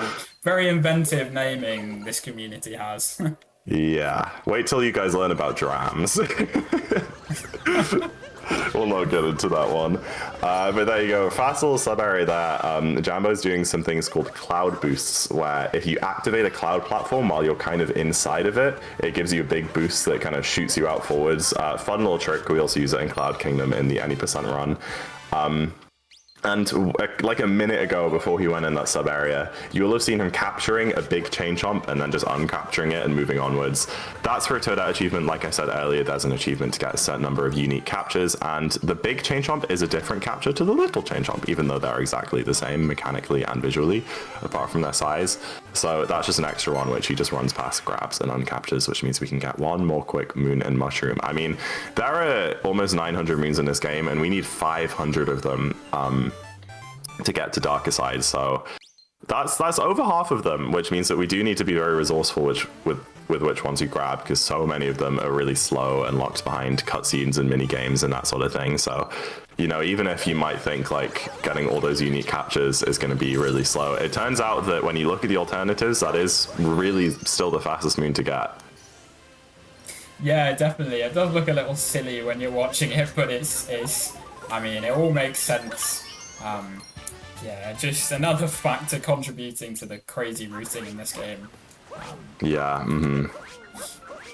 So a big part of Darker Side post-game routes are actually very similar to the routes in this category called Dark Side, which I actually used to have the world record for. So a lot of post-game Darker is actually very familiar to me, which is good. When I was going through and relearning the category, you know, I get to places like here, Cascade 2, which is basically identical to what it is in Dark Side. And it was really refreshing for me, because I could be like, oh yeah, I know this part really well. So yeah, no, it is really nice in practice, you know, already knowing most of it. So yeah, I say. I often get asked, like, how do you memorize like the darker route? Like, it's a 3-and-a-bit-hour run, like there's 500 moons. Like how do you have it just like off the top of your brain, like where to go next? But that's the thing, is that there's so many categories share so many kind of sequences of moons. So like what most runners do is they kind of build up their repertoire. They start with any percent, you know, they learn the foundations of the game, they learn how to progress through it and all like the fastest moons to get in each kingdom, how to do the boss fights. Then, you know, most runners learn World Peace, which is like any percent, except you have to do the story for each kingdom. That teaches you a bit more. And then you might move on to Dark Side, where you have to get 250 moons, and that's like around 2 hours long. And again, it teaches you like the basics of post-game and the moon rocks and a few of the post-game moons. And then Darker kind of builds on all of that and combines them all into one. You know, you do all the World Peace stuff, getting all the bosses, you do the any percent stuff, you do a lot of the Dark Side ones, and you kind of build it up that way and build up your knowledge slowly. So it's not just something where you just have to sit and study, you know, like for an exam with flashcards, like this moon, then this moon, then this moon. It just kind of comes naturally a lot of the time, because you get one moon and your brain just knows the 3 closest moons to you, and most of the time you just have to grab them in the route. Yeah, definitely. It's what makes Darker such a good category. It's so good. I don't know if we've talked about it yet, but it is a really fun category. I like this one. Oh, look at that. We're in Bowser's Kingdom. Spooky. Yeah, we are in Bowser's Kingdom now. It actually starts with this really, really cool jump, this massive, huge jump that utilizes this one mechanic called vectoring right here. So usually we're going to this wire all the way down here, which would normally be too big of a gap to cross. But what the developers did when programming this game is they forgot to cap Mario's horizontal velocity. I think that's right. So a lot of basically Mario's movement, especially when you're mid-air, is kind of like diagonal, which, because of that little mistake that the developers made, it's actually faster to kind of go through the air diagonally as opposed to straight. And that's what makes that jump possible there, basically, that big jump. That's why you saw I went so far out to the left and curved back in, because if I just went straight down, I would have been nowhere near. So that's a really cool move. I don't think it's that they forgot to cap the horizontal. I think it's that for whatever reason, it adds your X and Z velocity together. Okay. So it's not that one is uncapped, but it's that your X velocity is capped and your Z velocity is capped. But if you move in along the Z axis and then along the X axis and accelerate along both, then that's the oversight there, is it just mushes them into your one big speed value, like Pythagoras and stuff. Yes. So yeah, that's where that diagonal movement comes from. But yeah, that's one of the things that like is really hard to get a feeling for, and is, you know, as you become like an advanced runner, that's vectoring is one of the really big things that starts to come out and kind of separate you from beginner level runners, because it doesn't always feel supernatural, and it's hard to like cash in and get as much speed as you need for a really big jump like that. But once you've got it down, you can get crazy speed in the air. Yeah, definitely. It's used so much. Yeah, now we are just making our way through Bowser's Kingdom, getting loads and loads of moons, which, I mean, if I'm honest, I don't think I'd gotten in my casual playthrough a lot of these. So when I was learning Darker Side, or even Dark Side, a lot of them are in Dark Side, you know, I get to it and I think, oh, I've never seen this moon before. So yeah, it's really funny, but there's a cool moon coming up here if I get the trick for it. Basically, it's a notes moon, but you use a Pokio to get it, and you can do this little trick to get like all of the notes in one big like up fling with the Pokio, as opposed to like getting one side on the way up and one side on the way down. So let's see if I can do it here, but it is a very, very tricky one to do. Oh.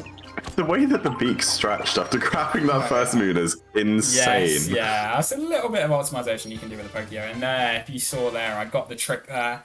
You like basically leave awesome. the beak out to the left, and when you're flinging up, it like scoops them all up. Yeah, very nice. And that's one where muscle memory will kill you if you play a different category, because in all moons you actually have to keep the Pokio after grabbing that moon so that you can go around the back of a different building and get a moon out of a hole. So it's like if you have the darker muscle memory of doing that trick and uncapturing the Pokio to die, that could be a real big problem in a more moons run. So sometimes the different categories and your muscle memory and knowledge for them do clash, but most of the time they work to help each other. No, there are a few times, especially I usually get it when I'm playing one player any percent. A lot of my one player muscle memory clash with my two player muscle memory, where obviously I rely on the second player to vault me. Yeah. So there are lots of times when I come back to one player where I just kind of roll off ledges expecting a vault, and then Zach, where are you? So yeah, but it doesn't take. I think that's like oddly endearing. Oh yeah. It is. I know. It's like, that man needs me. He can't speedrun without me. But yeah, it doesn't take too long to snap out of. Yeah. Even I, playing Cappy, get messed up. If I do loads and loads of 2P, and I'm playing as the Hat, and then I go back to doing one player myself where I'm playing as Mario, I will still roll off of ledges because like I'm just like so used to like, you know, counting how long Jambo has to roll for before I give him a vault, that I do that even though it's like a completely different control scheme and like way of playing. It is very funny. Yeah. Right, we are surprisingly enough almost finished with Bowser's 2. You know, like we said earlier, these post-game kingdoms are just so fast for the amount of moons that we get. We're doing this timer here, which is not too bad, and then we're going into the Gyzo sub-area, and then it's just one more warp after that. But yeah, this sub-area is quite cool. You usually stick a load of Gyzos on, I think, 3 different P-switches to, like, I think, unlock different bits of like the level to make it easier to progress through. But all we need is this one at the back here, and then we can make this big jump right up to the moon here. So yeah, that's a really fast one to do. And then just we can get right up top to that second moon there and finish the sub area as quickly as that, and then just warp to the Bunnies Arena here just to finish the split off.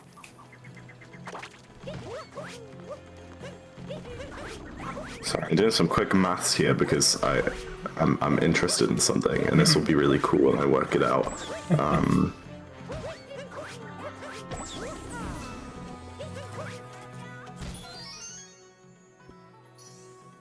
What is, hold on, 500 minus 145, 355. I'm just going to trust him with the maths that he's doing here and say that we are now moving on to Seaside 2. What I was gonna say, yeah, because you were talking about how quick the kingdoms are here. Yeah. And I just did a little bit of quick maths. And it turns out that in the main game portion, you know, just like running through the game, completing the stories and getting to the credits, we get one moon every like 35, 40 seconds ish. But during the post game portion, we get one moon every like 15 seconds on average. And obviously that's including all of the cutscenes and the final Kingdom Darker, where that's like 5 minutes straight without getting any moons. So like during these gameplay segments, it's pretty much every like less than 10 seconds we're grabbing a new moon, which you'll probably notice. And that's why we can just kind of rush through it so fast, and it's so satisfying. I feel like instead of like, you know, those like on like Instagram reels or like on like TikTok where they have like the Reddit stories that they're reading and they like have like the soap cutting videos in the background or like Subway Surfers. They should just have like the post game segment of Darker. I know, right? I've always thought that. It's like, why are we just doing Mario parkour video? Mario? You know what? Minecraft parkour videos. We should be showing off like speedruns and stuff. Yeah. I think this is my $1 million idea. I'll say it. Yeah. Do it. Yeah. I have to learn Darker now. Wow. Okay. Yeah, just don't worry. I give you permission to use like my PV or something in your Reddit video. I just required some of the profits. Oh yeah, that's a given. I'll give you what, like 6 or 7%. That's great. Yeah. Okay, but real talk. I'm guilty as charged. I watched so many of those Reddit story videos. Oh, I watched those. There's one account this on morning TikTok, alone. like... I think I spent like an hour procrastinating getting in the shower just because I was watching this like really long series about someone who caught their wife cheating. Like, dude, I get so invested. They are fun. Yeah, I mean, there's an account on TikTok that like has like all the parts to all the stories with like all the updates and like relevant comments. And there's one that I like ended up watching all the way that had been sitting in my bookmarks for a while. That was like 57 minutes. Wow. I watched the whole I think the longest one I found is like 45. Oh, that's crazy. That's insane. 57. Yeah, and listen, I was sad. I watched the whole thing. That was commitment, to be fair. Jambo could have done like a whole any percent run in that time. I could. Hence your business idea. It works perfectly. Yeah. Find a 57-minute Reddit story and get Jambo to do a speed run as like the background video for it, and you'll get the whole thing in. Hold on, this might be a huge idea, actually. This might be a huge idea. Yeah. Your next challenge is to find a 3-hour-long Reddit post to put a Darker run in the background. I feel like that's really easy. Probably. I don't know. Like, surely like, like a character. am I the jerk on Reddit? And it's like all the comments where it's like, yeah, you're definitely like the jerk. And all I'm saying, like I said, yeah, this is $1 million idea, and maybe if everyone in chat types !donate, we can make this $1 million idea for Sarah Doodleplex. Yeah. Oh, I'm glad you two weren't watching that one. Oh, never mind. No, I was. Oh, don't worry. I was watching. I just didn't. I'm not gonna say anything. That moon there, you have to break like a secret block. You see that little brown block in the bottom there? I've done it again. You don't have to rewarp. Just go through the pipe. Oh, no, I didn't know that. I didn't know that. Yeah. So that shows you how like, you know, infrequently I make that mistake that I have no idea how to back it up. Very, very silly one there, but I'm going to make sure to not do that for a third time. There we are. He's made so far have been very reasonable, and I've been extremely impressed at how well he's been playing given his rust and just like doing it in a marathon environment. But kicking the shell the wrong way there 2 times in a row is just impressive. Not my finest moment, I'll have to say. World's first, honestly. Yeah. That's one that everyone's allowed to make fun of him for. I'll take the blame. I don't know how much I'm allowed to make fun of him for, because I'm way worse at this game than you are, I'll say. I don't mind. No, we'll just tell chat that it's like frame perfect to kick the shell in the right direction there. Yeah, and, like you have to like do a bunch of dependent. It's really hard, trust me. Yeah. You have a 2-minute window to get to that one moon in the whole run, and like if you miss it, then you have to restart. It was a lot of pressure, So- guys. Trust me, it was A lot of pressure, yeah. Yeah, all the Anyway. pressure from like the Bowser skip. Yeah, at the, yeah. at the end of the main game. Yeah. Is here now instead. Anyway, that is 2D section done. It's one of the longer parts. I think it's the longest part of Seaside 2, so yeah, it's I'm not the biggest fan of that one, especially when I make, you know, a mistake like sending the Cooper shell the wrong way. Yeah, but we're gonna come on to a trick here. Hopefully I can get it. Oh, not quite. There's a trick there that you can do that you do in any percent called chest dip, where you basically use a fish and like time a shake at a certain point to clip out of bounds when you open the chest. And then you get the moon that you open the chest to get like half out of bounds. So you can stay out of bounds and get these next two like much quicker. But I just messed it up there. I only loses about 6 seconds to miss. But it is a cool one, so that's a bit unfortunate, but it's not too bad. Yeah, I mean, I think the window for the shake input for chest dip is like 3 frames or something. Yeah, like it's a pretty tight trick. That might not mean much to non-speedrunners. I mean, 3 frames is an incredibly small amount of time. That's like 0.05 seconds or something.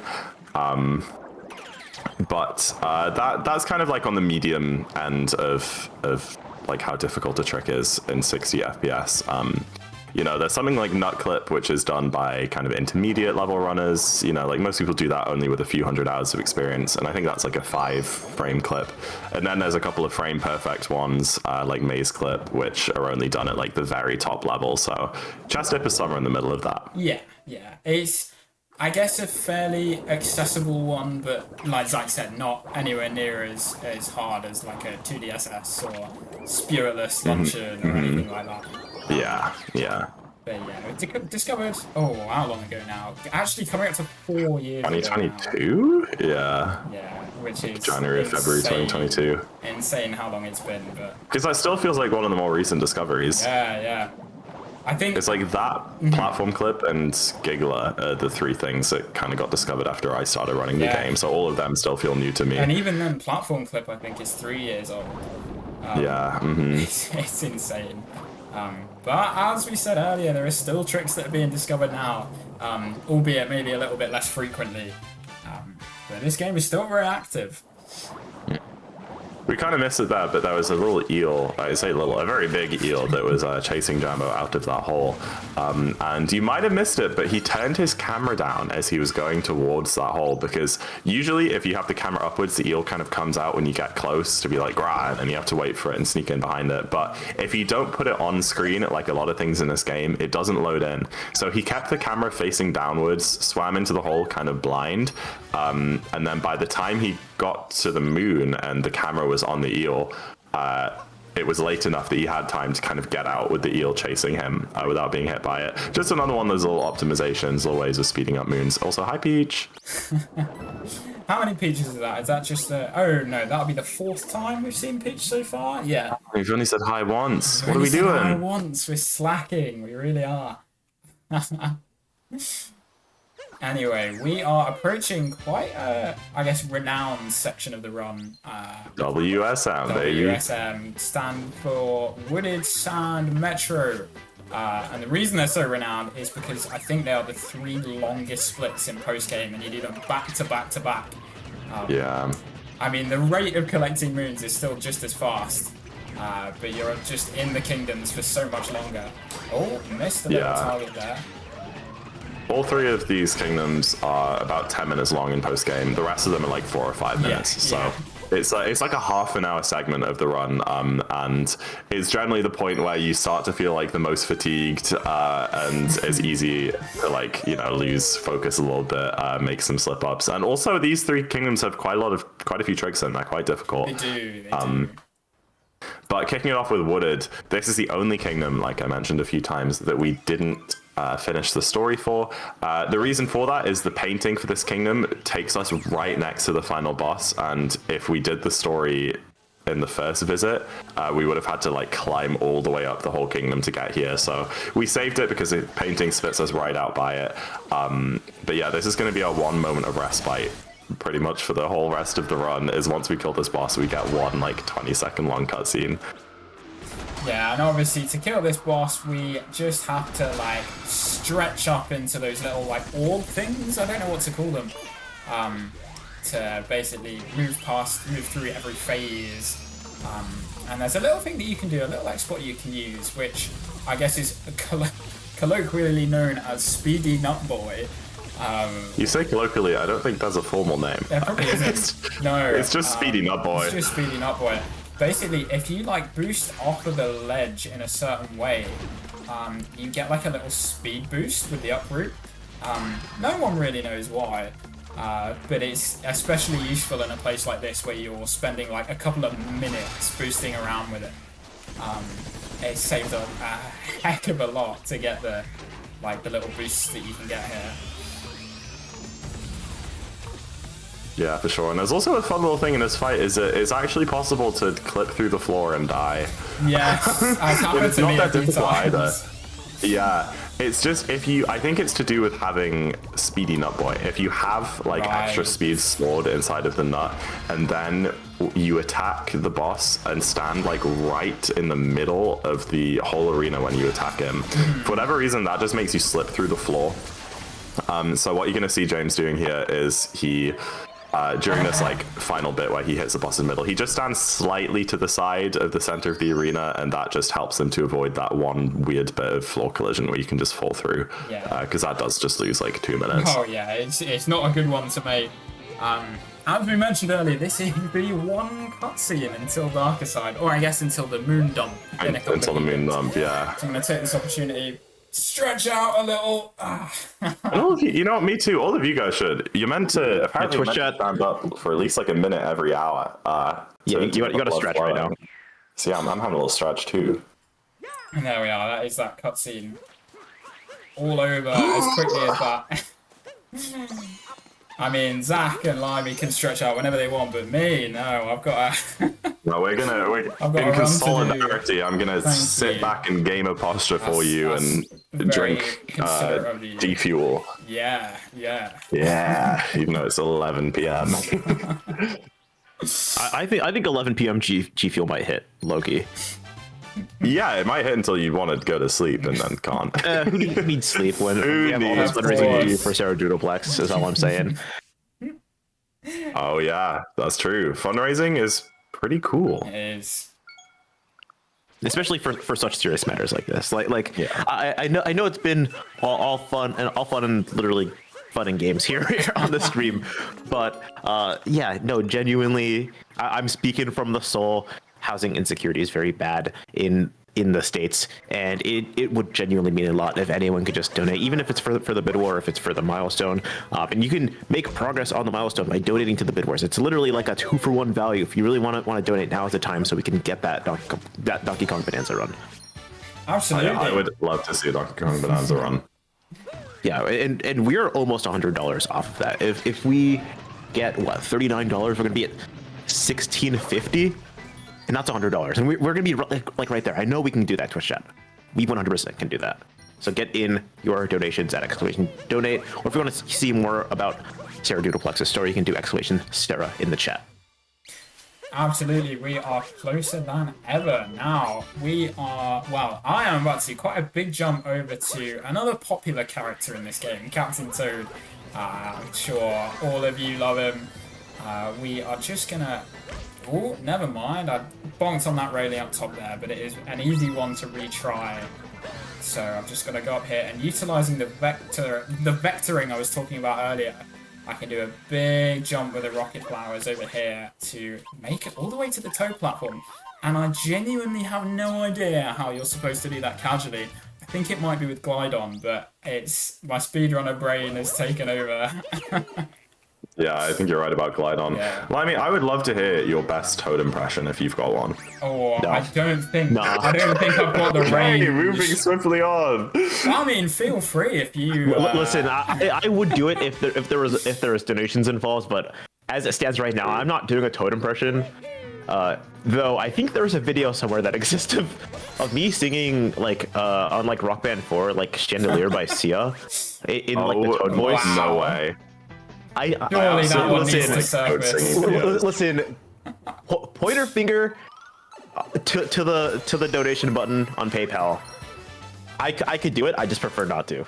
I second that one. I think the first one of that genre of YouTube video I saw was Toad sings "How Far I'll Go" from Moana, and that has just like stuck a place in my mind ever since I saw that video. I've never heard the song the same again since. They are some of the funniest videos though, if anyone's ever seen them. They really are, yeah. All I Want for Christmas, also a banger. Yeah. A couple months time, get that on, you know, family Christmas party. Take the aux cable. You're all in for a great time. Especially good for media share streams, I've noticed. Oh yeah, yeah. Okay, now, I don't know why I'm bringing this up, because I'm absolutely not going to get it, but there's a clip that you can do with this one here. I believe we trust you with our lives. Hold the phone. Oh, no. No way. It looked like it was going to work, but I think I think that might have been a positioning issue, potentially. I don't know. That looked perfect to me. Your shadow was yeah. cracked and everything. I don't know, weird. but that one just saves you can't having cut to go through around that the wall. corner. Mm-hmm.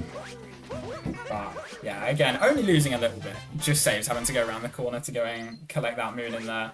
But yeah, just getting this K moon, and then we're going to a very, very familiar room called Flooded Pipes. And there is another clip in this room. Again, I'm not too great at this one, but I'll give it a go. Yeah, Pipes clip is a one of the very advanced strat. I think it's a 2-frame moon clip, but honestly, the harder part than the 2-frame cap throw window is you have to get a very, very perfectly like height triple jump there. If you get it very slightly wrong, even if your cap throw timing is in that 2-frame window, you just won't clip through. So yeah, the triple jump clips are really, really difficult in this game, and one of the very last things that runners like implement into their runs. Yes, it's one that I haven't quite implemented into my runs yet, but yeah, I know. yeah. And like, you know, like I said at the start of the run, like when Jambo got his PB, it was like 3rd or 4th in the world, and it didn't have 2 of the big triple jump clips. So like, it really isn't required to get a very high level time.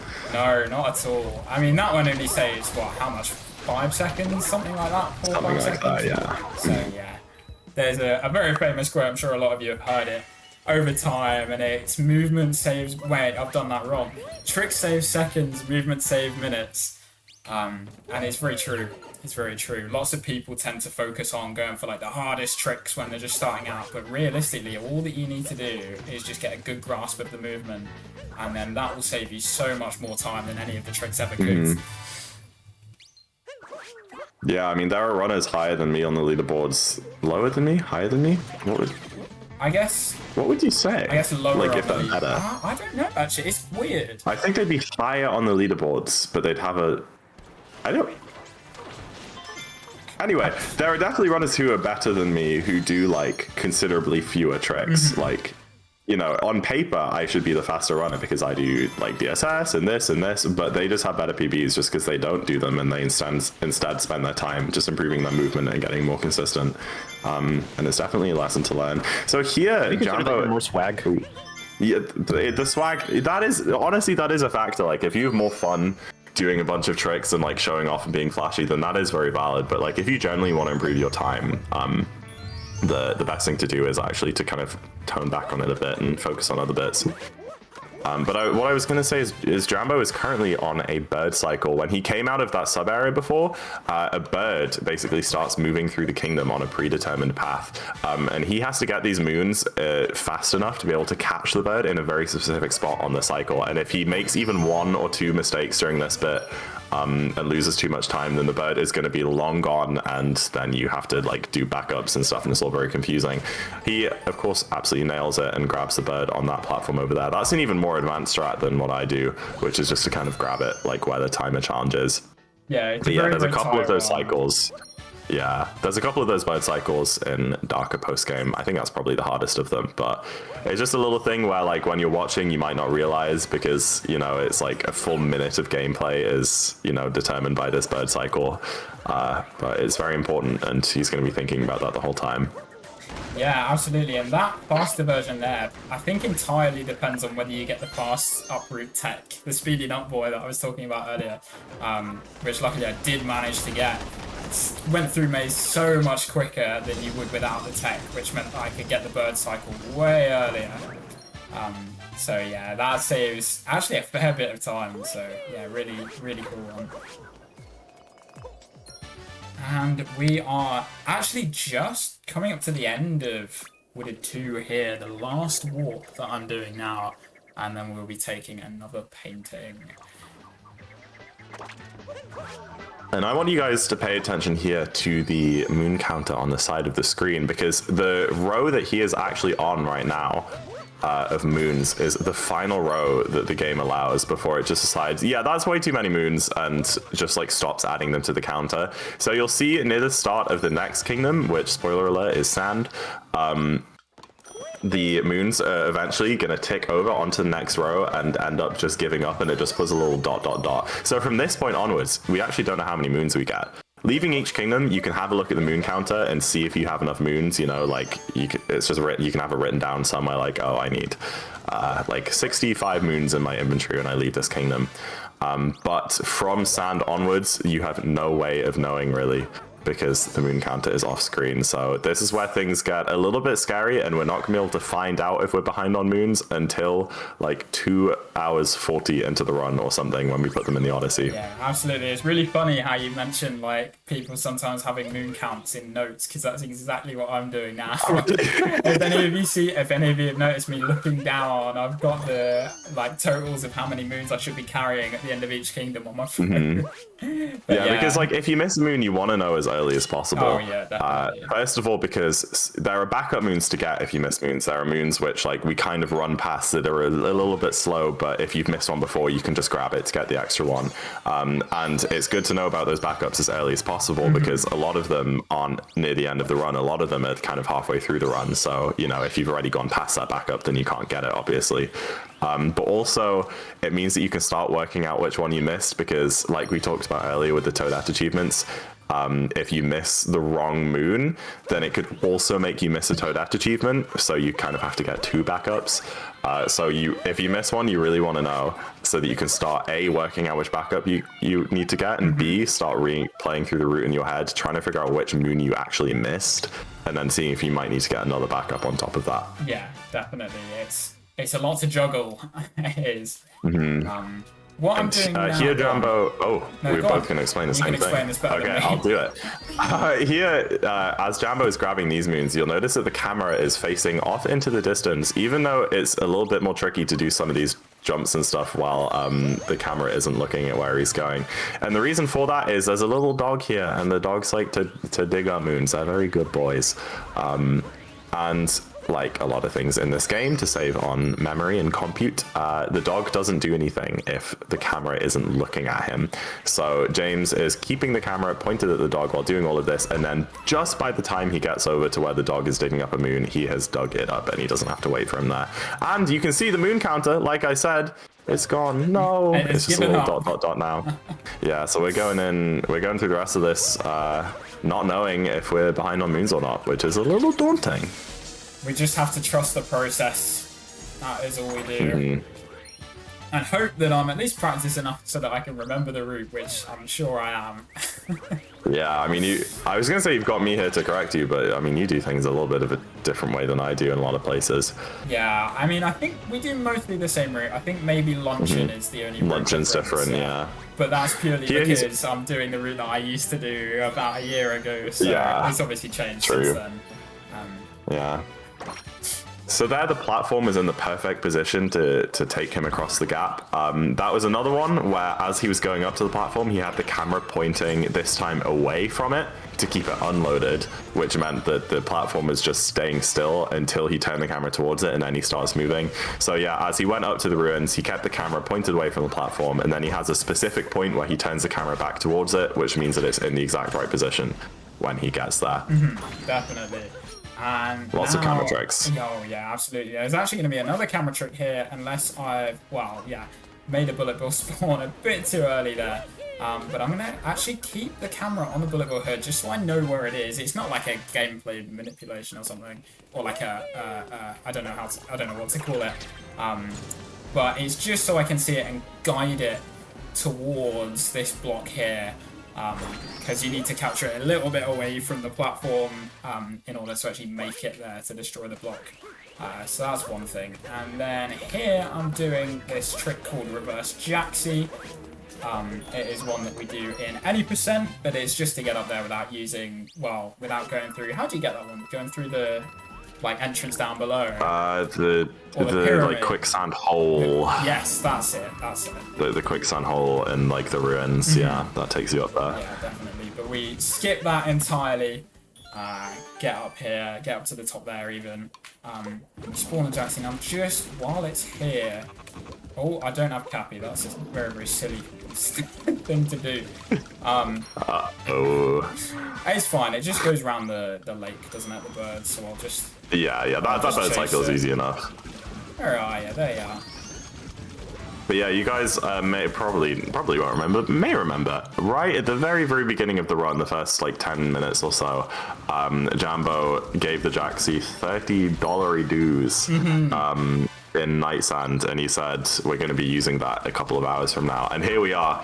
The Jaxi is by far the fastest way to get around the kingdom, and also he can run on poison, which is very helpful here. So we're going to be using the Jaxi to traverse the really big gaps in Sand Kingdom.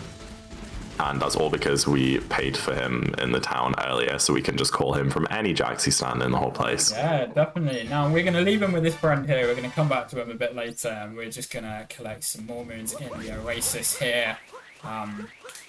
So, yeah, this moon at the top here, which I think is a moon rock only moon, because otherwise I think we'd get it in any %. It's that fast. Yeah, we very much would. So, yeah, there's that one, this mound one, and then one of a set of very awkward moons, which are Lakitu fishing moons. Yeah, fun fact about the fishing moons, that kind of the only RNG in the whole run, or like in all of Odyssey, really. Odyssey has very little RNG. RNG stands for random number generator, which basically is our just way of saying something that is luck based. And Odyssey, unlike a lot of games, is very, very, very light on RNG, which is really good. You know, the less luck, the better. You know, it's a very skill-based game. But these fish here, first of all, where they swim is random, so sometimes they can kind of get stuck in corners and they're really hard to grab.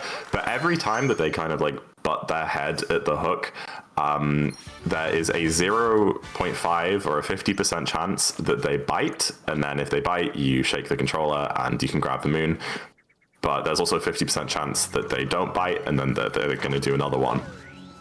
And each one takes about a second. So if, you know, the best RNG is you get a first bite, you know, you get a good 50% chance, and then he grabs onto the hook straight away and you can catch the moon. But there's no cap on how many times they can bite. I think the highest I've ever heard of was one of my friends who had a 13 bite fish once, which is like, the odds of that are insanely low. Like, I was it's like actually losing about to make a joke about that, and then you like exceeded the number I could even fathom. Yeah, I was gonna say, crazy. like, yeah, if someone gets like 10 bites in a row before being able to like reel in the fish, do you like take their switch for like questioning, or like what's going on? Yeah, literally. I mean, I think the worst I've gotten is like 6 or 7, and even that like is a really low chance. But yeah, it can be very disappointing. And I mean, 13 bites, that loses like 13 or more seconds. That's yeah, you really don't want it's that. Horrendous. It really is. Especially And the most egregious one is in Lake. I was about to mention because there. yeah, because that's one where the fish also just loves to swim against walls and into corners where you can't get the hook in front of it. And then if you try and like, you know, like poke it and prod it to make it spin around, it'll just run away and then doesn't respawn again. And oh, it's awful. It is. I've got that one to look forward to in a bit. But for now, some much more friendly moons, I suppose. And we're, as I mentioned earlier, going to respawn the Jaxi here. We've got a couple more moons that we need his help with, including this one right here. It's just like that last one that we did. getting him to, I don't know what he's doing, standing and reminiscing or something. Yeah. Yeah. Chat is I map guess. checking that, and they say it's a 1 in 8,192 chance. Wow. And I think at that point you just buy like a scratcher and get rich. Yeah, that is diabolical. I mean, Yeah. there are, I think, 3 fishing moons in a Darker run or something, and even like an experienced Darker runner will probably only do like a couple hundred Darker runs in their time. So like, you know, someone who's pretty experienced in the category at most might have gotten like 1,000 fishing moons. So even then, there's still like a 1 in 8 chance that in those 1,000 fishing moons you get a 13 bite. I think at that point you probably go, well, maybe speedrunning's not for me. Yeah. Maybe. Honestly, if I get anything over 8, I'm like uninstalling the game. Like before Yeah, I you even may as start. well. Yeah, Yeah. like it's usually 1 or 2. Now, a really cool part about this sub area here is that they actually didn't put the ceilings as out of bounds. So you can just get right up to the top, like on top of the walls there, or not in my case, and just go through the sub area entirely on your own without capturing any bullet balls or traversing any of the paths that the game wants you to traverse. Yeah. And get right And to fun the fact about end. that is that it's actually intended. You couldn't really see it because he was just rolling straight to the moons, but there's a big stack of coins on top of the ceiling there. So the Nintendo devs obviously knew that you could get up there and put a bunch of coins as an incentive. And that's one of the things that I just love so much about this game is that you can kind of solve the puzzles and the moons in so many different ways, and it's like heavily encouraged that you do stuff that almost feels like game breaking and jump to places you're not meant to be able to get to, and there are rewards for it. There's stacks of coins. Sometimes Cappy will give you some text saying like, yo, nice job, that was a really cool jump, even though you skipped like a bunch of the game. And I think that's really cool. I love being given that creativity and freedom. Definitely, yeah. I quite often forget what the game is actually intended for you to do. Because I completely Yeah, I forgot mean, like about you said that with the as well. Captain Toad jump in Wooded. Yeah. But yeah, it's really, really cool that they've actually, you know, kind of expected people, or like encouraged people, I guess, to really like explore as much as they can. Yeah. Yeah, it's really cool. This Are you is telling me this open world game expects you to explore? No way. yeah, that just right there was another one of those points where I seemingly pointlessly captured that moai there, but it is of course to contribute towards the Toadette achievement. And we are just, I think, coming up to the last section in Sam 2 here. Yeah, only a couple minutes left. This No. next part is pretty scary. There's a bunch of poison. So this is the Shard Island. Like we said, we skipped the Shard's moon and gotten the pyramid earlier. And we're gonna go back here for a couple moons, and there's a big vat of poison, and there's one moon in particular that's really, really scary and very easy to die on by jumping into the poison. So we really, really gotta hope that Jambo doesn't die getting the moon or just after the moon. No, that would be a catastrophe. That would be really, really bad. It would be a would. catastrophe, like he said. And it's this moon But here, let's see. so Yeah. I need to go and get this key, really precariously placed key Ooh. over here. Man, I'm on the edge of Scary my seat. stuff. I'm trembling. My timbers are shivering. You've got this, Jambo. I've got the moon. All we need got to the do. moon. Oh no! Can't go. No way! What have I done? Oh, he died after all of that. Honestly, may as well just reset and start again at this point. You know, before you started talking about that, I was going to ask you if we should do the bit. The bit? Wait. Oh, you mean that death was Wait, intentional? that was a bit? No, no. Oh, no my heart way. is broken after seeing that death, okay? Don't worry, guys. He was meant to die there. It's the fastest way of getting back up to the checkpoint, and it's a stupid bit that like every Darker runner does every run because it's the only like intentional. It's one of 2 intentional deaths. And it looks very silly. I mean, you literally grab the moon and then just roll directly into a vat of poison. Yeah. I'm very impressed that Jambo just got that little capture warp there with the bullet bill. That know one what? can be very, very janky. It's the first one I've done since I've come back to Darker.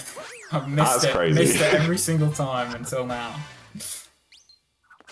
I'm just more like impressed that both of you guys like locked in to like do the bit at like the same time and didn't even like communicate and just like you knew what was happening because It's- y'all are like call Yeah, partners or whatever. it's a running joke within the community. I wasn't sure, and then Zach started going along with it, and I thought, right, yeah, I'm with you. Yeah, every like remotely seasoned SMO runner or like SMO speedrun viewer just rolls their eyes when that bit comes out because it is so incredibly overdone.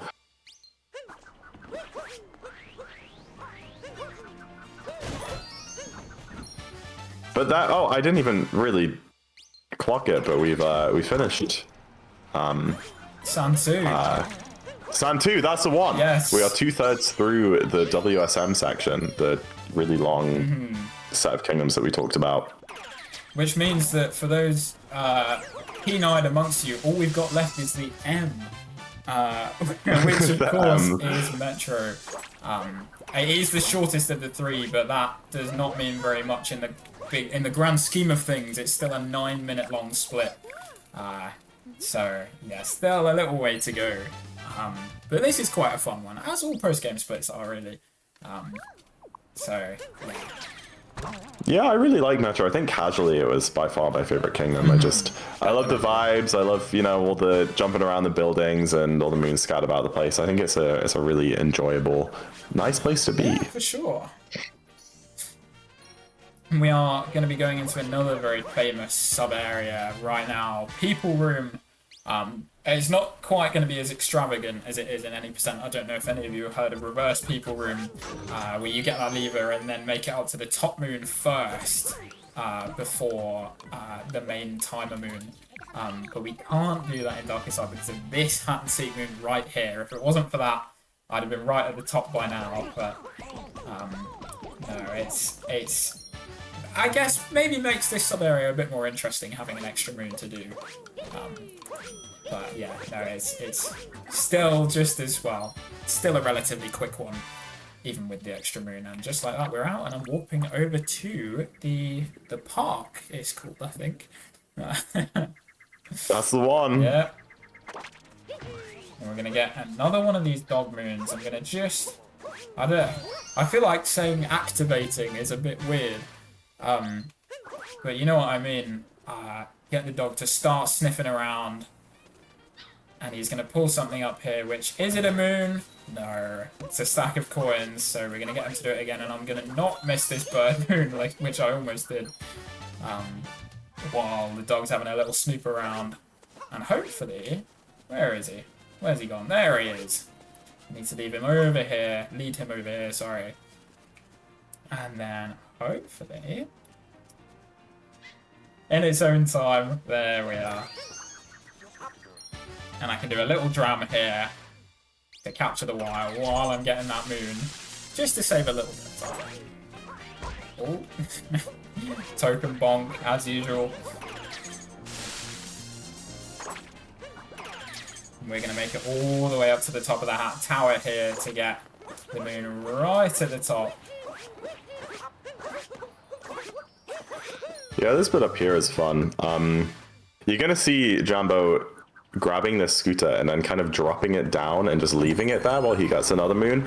And I don't think anyone really understands why or when this happens, but just very occasionally the scooter just despawns into a puff of smoke, which sucks because we need it to get a moon and you have to come back up. And I don't know, maybe we do know what happens, but it's happened to me a couple of times and I've asked people and they're like, I don't know, man. So this is a point which kind of feels like luck, at least to me.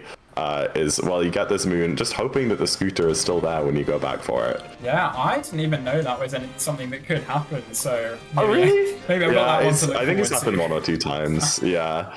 No, sometimes you go down there and you just watch it disappear from existence, and you're like, well, I wanted that.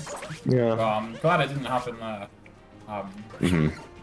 We've got a cool sub-area here if I can pull off the movement, which... I don't think I have done, but I can do a relatively decent backup at least. There we are, that was cool enough. Nice. See, it's because I trusted you with my life, and now you're gonna nail everything. Other than the things that you mess up, but that doesn't matter. That doesn't count. At this point, you've lost your life like 4 times over. I have. Are you secretly a cat or something? I was like blinking for like a couple hours at a time, so yeah. I didn't see it.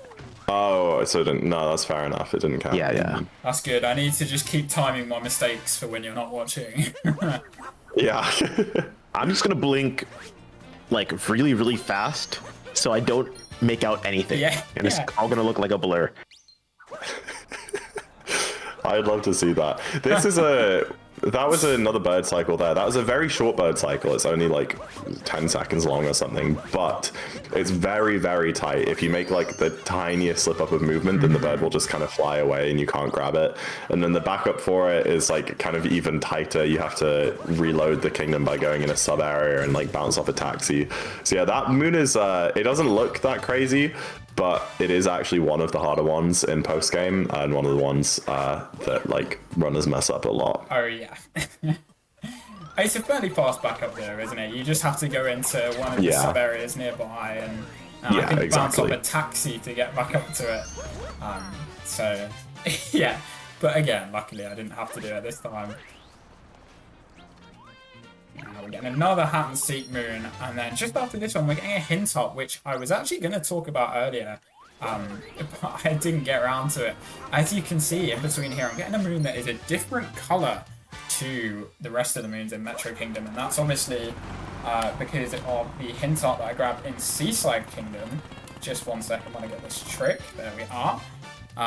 What club there? So obviously because it's a Seaside Kingdom moon, it's obviously going to be a different colour to the Metro Kingdom one. So it's a little not, well, it's not an Easter egg really, because it's, you know, it's in the main game, it's very obvious, but it's quite cool. You can get different coloured moons in amongst all these ones. Yeah, I like the just a little attention to detail with that. Like, they didn't have to color the moons differently at all, but they did. They were like, yeah, this moon, this from Seaside, so we're gonna make it Seaside colored, and I think that's really fun. Now, I'm just gonna double check with you. I did get Giggler, didn't I, in the main game? Yep, you did. Okay, good, which means I can skip the moon that I did get here. Yeah, that's a good point. I mean, we talked about how the Giggler, which is the trick where he clipped out of bounds during the Wiggler boss fight all the way back in the first Metro visit. We talked about how that saves time because you can get a moon during the boss fight and then you don't need to get that moon later. In any percent, you see the time save pretty much straight away because, you know, you do the boss fight, get the clip, and then immediately beat Metro, and you can skip the moon there. Yeah. In Darker, we actually don't see the time save from that trick until now, like 2 hours later. Because obviously the split in the first Metro visit where you do the clip is slightly slower because of the extra moon animation, and you only get that time save back right now because you can skip the moon here. Yes. So yeah, very delayed gratification for that one. Anyway, that is Metro 2 all done. Completing the trifecta of WSM. So very nice, and we're back to nice, easy, short splits. Absolutely. I wouldn't say easy, but nice short splits. Now, straight away, we are coming up to that moon that we were talking about earlier, lake fishing. Oh, hello. So, as you can see here, this fish isn't the smartest fish in the world. He's... Oh, lovely little wall over here. Takes a liking to the brickwork. He was a bricklayer in another life. Maybe he was. That was a 5 bite there, so quite unlucky. I think that was a 5 bite. Very bad RNG. Listen, all I'm saying is that's $1 per bite. Cough it up, chat. Cough it up, guys. Yeah. All for a good cause, but we cannot be having luck like that, Twitch chat. I know it's you. I see how y'all have been behaving. Oh yeah, they're all behind. You cannot be giving our runner bad luck. Yeah. Anyway, we are just almost about to hit another of those big moon rocks that is going to disperse a load more moons across Lake Kingdom for us to get in the next sort of 3 or 4 minutes time. Yeah, and Lake is fun because it has 2 very scary sub-areas with much potential to die. Yes. This split used to give me a bunch of trouble when I first started out doing Darker, and even now I still, you know, die in these sub-areas from time to time. But both of the 2 coming up are difficult, and you do some quite big skips in the speedrun, and they're both over like big death planes. So yeah, this is a part where you really have to focus up, and this is also the part, you know, we're getting close to dumping on moons in the Odyssey. The pressure's kind of building a little bit. Yeah. So the first of those two sub-areas is actually coming up just now, really. Just got another Gumbet moon, and we are going to head over to this little moon pipe sub-area over here. And this is maybe, I don't know which one's the harder of the two, but this one certainly looks a lot harder. All these poison waves coming right over. Yeah, you're meant to capture a frog here and take it across from platform to platform, dodging the waves, but we don't do any of that. We just go straight across as Mario. Yep. Everything is on a cycle here. One mistake and you're off cycle, and it's way harder. Jambo did a little bit of an oopsie there and then had to kind of stall on a platform, and now the waves are kind of be in his way as he's going back to the main platform. But he manages to make it out without touching any poison, which again does kill you instantly. There we and are. grabs his moves at the end. Very nice. That one was mainly out of Really, safety, really. that one. Yeah, for sure. But yeah, that's probably one of the sub areas with like the biggest time discrepancy between a casual run and a speed run. Like you just save so much time by not taking the frog and jumping between each platform. Yeah, It's crazy. definitely. Now another opportunity. Hi, Peach. There we are. Yeah, there she is. There she is. What is everyone's favorite Peach outfit? That's what I want to know. A lot of people say this one. I really like her one in Bowser's Kingdom where she's wearing the, I don't know what you call it, but like the traditional like Japanese robes. I think that one is so cool. Definitely. I don't have an answer. I don't pay attention enough. I mean, No. I'm focusing on the speedrunning here. Yeah, you're doing great, man. You're doing great. I mean, she also, kimono, that's the word, yeah. She also has those outfits in Mario Kart World. You can unlock a few of them, which is really cool. You'll see, I forgot to talk about it at the time, Jambo just talked to a fish lady through a wall. I did. I was going to expand on that, but I don't really know how it works. It's just a little trick you can do with the camera there. By turning it in a very specific direction and then using the first person camera mode, it just unloads the wall and you can talk to the fish lady and grab the moon that she gives you through the wall without having to actually go into the room. It's a really quirky little trick and honestly not too hard. Yeah, no, it's a very cool one to do. It looks very weird at first, but it's obviously saves you going in the room and then back out the room. So yeah, I like to imagine that like within the game universe the wall is still there and they're just like shouting really loud like, hey, how you doing? Oh, I'm good, thank you, I have a moon. Yo, thank you, man, I'm on a speed run. What, and then she like throws it round the or like It like punches a hole quantum in the tunnels wall. through the wall. Yeah, exactly. All right, this is the second of those two scary sub areas. It's less flashy than the first one, but I think a lot more difficult. What you're meant to do is use a cap bounce to like get over to some flower platforms and then use them to bounce across and then slowly ride up a moving wall. However, James did some very specific movement there, which basically lets him save his cap bounce across the flower platforms because you only get one cat bounce in midair and hitting the flower doesn't refresh it. So he saves it across the flower platforms and then uses it to jump on top of the moving wall instead of wall grabbing on it lower down and riding it up like you're meant to. And that little bit which he dove onto there is like a 1-inch strip of ground. And if you bonk, you kind of like bonk back over the edge and die. Yeah. If you undershoot, obviously you don't make it and you die. And then after that, since you're on top of this wall, when you're kind of meant to be riding it up the normal way, getting to the next moon is also quite difficult because you kind of have to jump from this tiny little ledge up to the next moon. It's really, really tight, but obviously no problem for a very talented man like Jambo himself. Thank you. Now we are in Luncheon 2 now, aren't we? So back in again. We're going to be... this is an important split because this is the moon dump split right at the end. Woohoo! Had a little slow start there with the bunny who would not let me take his moon off him there. But it's all good. It's a fast one to back up. Can be very, very annoying if you like can't quite get it and have to chase him around for a couple of minutes. But yeah, it's not too bad.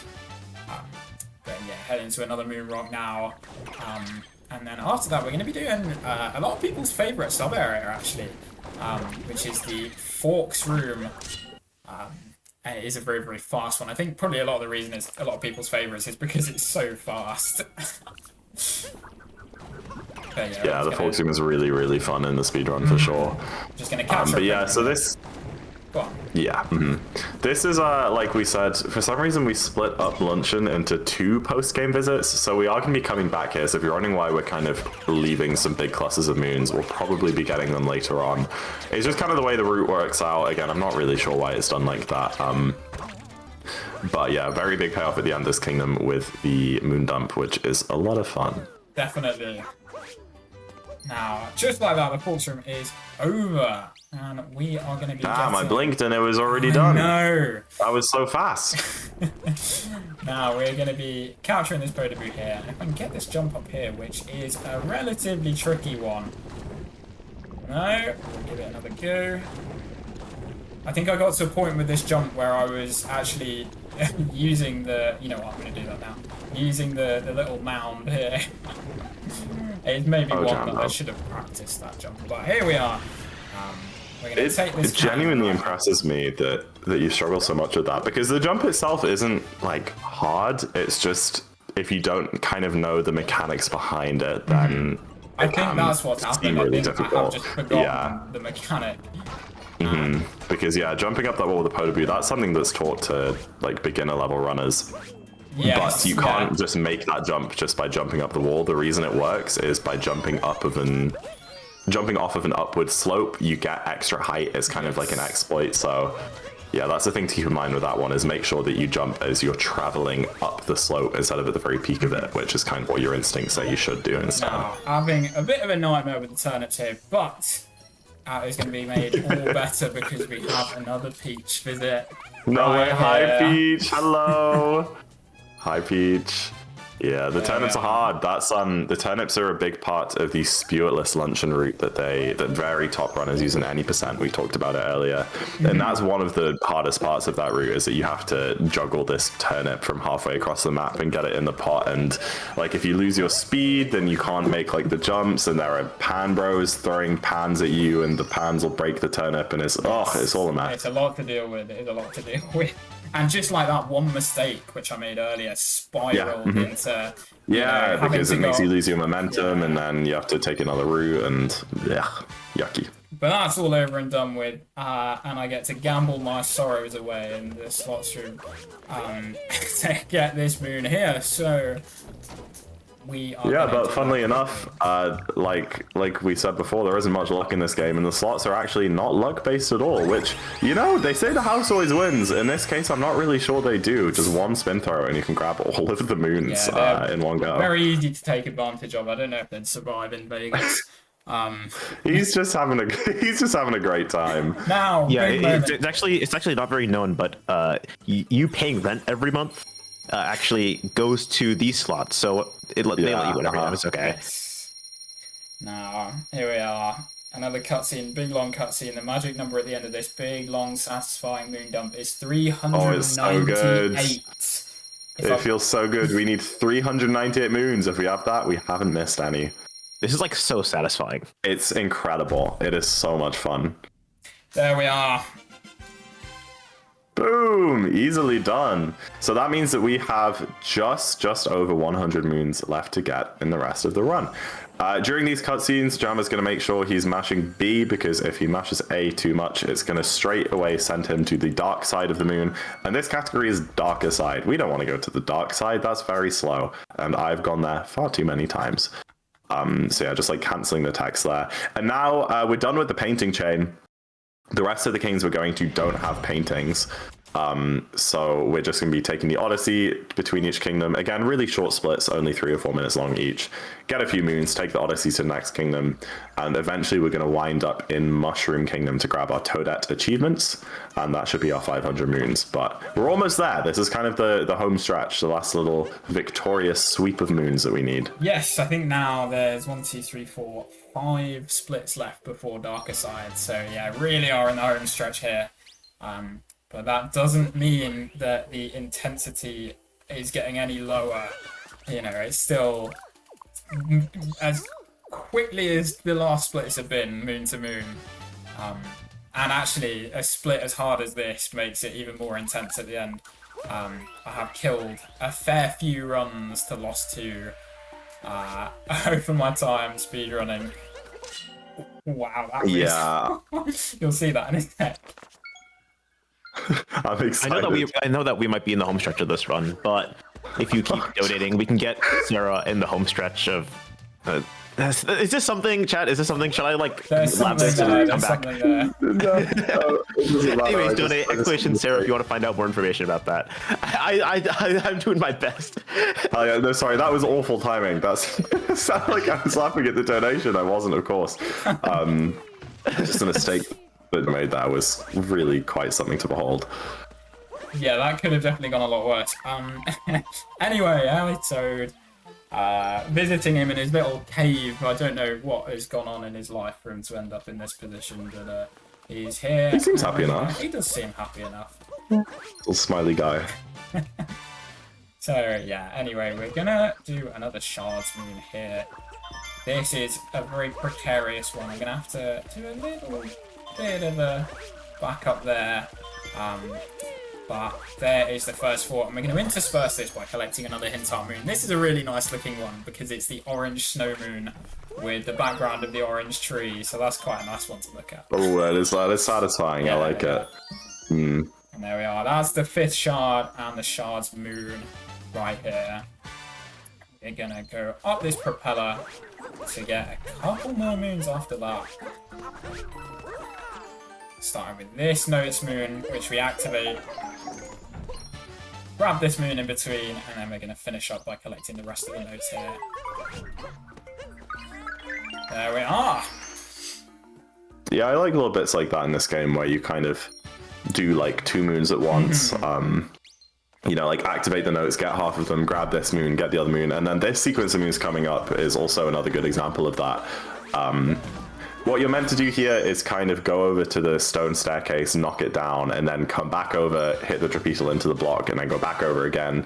But by doing a really cool triple jump there, Jambo is basically able to activate the trapezial and then jump over and ground pound the staircase to expose the moon rock all in one fell swoop. And so usually, if the platform cycle is good, you also then hit the bunny and like spawn that moon while you're going over. Sometimes it just doesn't really line up and you have to get it afterwards, and I have definitely spent a horrible amount of time chasing that bunny around in circles over those repellers. He's very difficult. Yeah, it's one of those really, really annoying situations that you can get yourself into. Yeah, but luckily Jambo no problem. Here's another one where he activates a timer challenge, goes out the way to grab another random moon that's sitting about, and then goes back for the timer challenge moon, and just it still quite comfortably has enough time to get it. And there we are. That is the end of Lost 2.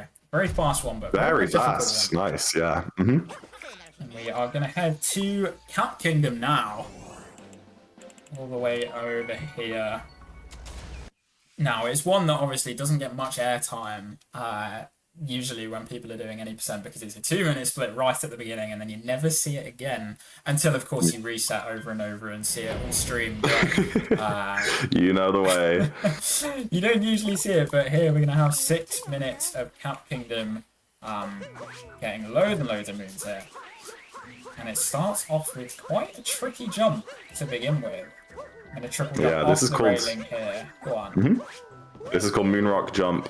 People abbreviate it to MRJ. And you have to land on that danger sign, which has a very, very small hitbox. It's like just super easy to go left or right of it or overshoot it or whatever, and then immediately jump off the sign without slipping off the side and barely make it over to hit the Moonrock.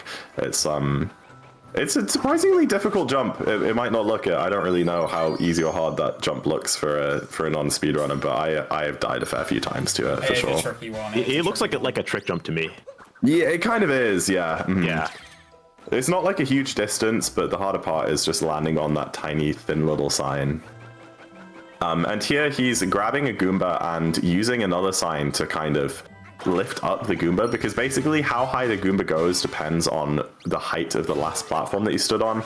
and he can kind of get this Goomba to come over to this hat to scare away the guy in a kind of unintentional way by like flying off the sign and then going off the box and just like barely getting enough height to make it up each step. But it saves him having to bring one from a different place in the kingdom that would take a lot longer. Yeah, and we're just going to do a quick timer challenge there and buy a moon here. I've made a mistake quite a lot of buying the shot moon much later because that's what you do in Darkside, but because we are going to be on a bird cycle, it is very important to buy that shot there because otherwise it would reset the cycle completely, which would not be good. Yeah. And then a little sub-area here. This sub-area is very easy and fun. A fun fact about this one is that it actually locks you into a rolling animation. It's the only place in the game that does that. If you let go of the roll button and even just put your controller down on the desk, Mario will just keep rolling forward. I don't really know what their decision was to do that. And it can be a bit of a nuisance sometimes, you know, like if you're about to run straight into a spiny or like off a ledge. Ideally, you want to, you know, be able to stop rolling and quickly like throw Cappy to save yourself. But in this sub area, nope, you are just destined to go straight into the void and all the way to your doom. No, but luckily no big problems there, and we are straight back up to the top of Top Hat Tower to the checkpoint that I grabbed right at the beginning of the run, if any of you remember. Yeah, one of the first things you did, like a minute in, was grab that checkpoint.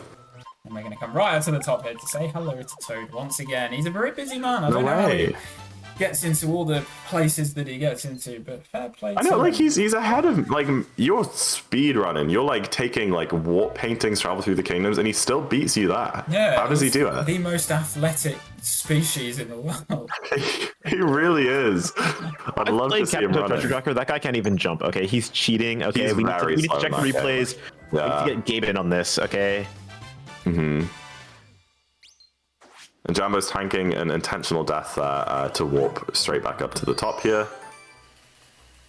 And straight back this down is again. where straight back down again, yeah. And this is where that bird cycle we were talking about begins. So similar to Wooded, kind of everything he does from here will affect the bird cycle. If he makes any mistakes, the time loss is going to be like kind of compounded and added to later on because the bird is going to be further and further away.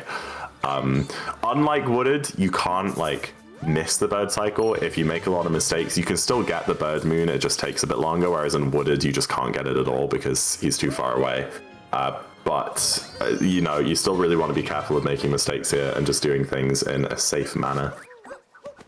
Yeah, it could end up in one of those really funny situations where you're just chasing the bird across the kingdom. Yeah, which is very easy to happen. I mean, the bird like goes barely slower than you go flying in a Goomba. So like it takes a long time to catch back up with it if you don't intercept it on its course like we're trying to do. Yeah, and I think... And there was a bit of a mistake there, which could affect it. We'll see. We shall see. I think you're supposed to get it after a couple of moons, but I think if you're a bit slower, you can get it before. Do the couple of moons that you're supposed to do while the bird's, you know, flying over, and it isn't too damaging. But we'll see. We'll find out in a second where the bird is. There we are. I think what I'm going to do is go and get it now. Oh, I think I've been a bit slower. Just because that one bonk on the hat sign, it's in a dumb spot, and now he has to do a little bit of a chase around the map. And I mean, that just goes to show like how precise it is. I mean, like one bonk and the bird is so far away from where he needs it to be, and he has to do so much backtracking to now go back and get this notes moon. It's really, it's disappointing, but yeah. I mean, a lot of you will see way it goes. Might have been confused by the fact that I spawned the moon but didn't collect it there. And it's because I'm actually going to go and collect that moon all the way on the sign over there, and I left the moon there because it's right on the path. Yeah, it's a little bit faster while the moon's spawning in for me to just head towards the notes moon and then come back and collect it when it's fully spawned in. Probably saving a little bit of time, hopefully saving a bit of time. I'm sure a tiny bit, yeah. But yeah, we're just going to get this rabbit at the top of the hill here, and then we are going to be done with Cap 2. Hell yeah. Another bunny that is no match for your insane speedrunning prowess. He didn't stand a chance, he barely saw you coming and you're already roll cancelling into him. Yeah, I think I'm... Yeah, oh yeah. Yeah. I think I've maybe lost to one bunny so far this round, the luncheon one. Or maybe arguably pretty good the track lost one record as well, anyway. but I love seeing Cap Kingdom in this game because like you only see it like an 80% at the very beginning. I like actually being able to go through it and like do stuff, and I like never get to see that. Yeah. Yeah. While we're loading in, is there time for like a quick donation? Now we so we have $5 from Matthew Perry saying, "Truth is, the bid war's been rigged from the start." Was it? Only $12 proved me wrong, kid. And it's going towards that Fallout New Vegas, or Fallout game bid war, where it's Fallout 3 versus Fallout New Vegas. And the $5 went towards Fallout New Vegas, so now it is at $11. So if you want to see the Fallout 3 run, donate $12 and we can see that instead. But like I said, way in the past, I just want to remind everyone of this. We're still working towards that Donkey Kong Bonanza bonus game, which is a cumulative milestone as opposed to these bid wars that are very isolated from each other. So if you donate money towards these bid wars to see different results in either Super Metroid or in the Fallout series, you can work towards getting that Bonanza run, which you absolutely do not want to miss. Absolutely, you heard it here. Now, as quickly as we've gone into Moon, we're now leaving again. That was only a 5 moon long split, but absolutely necessary to get towards the 500. Funny moon. Funny split. Even, it's only about a funny moon. It's only about a minute and a half long. So compared to these like 10-15 minute splits that have been in this run, it's quite funny. Yeah, we like that one. It's a nice little refresher. And here we are going to luncheon for the 3rd time.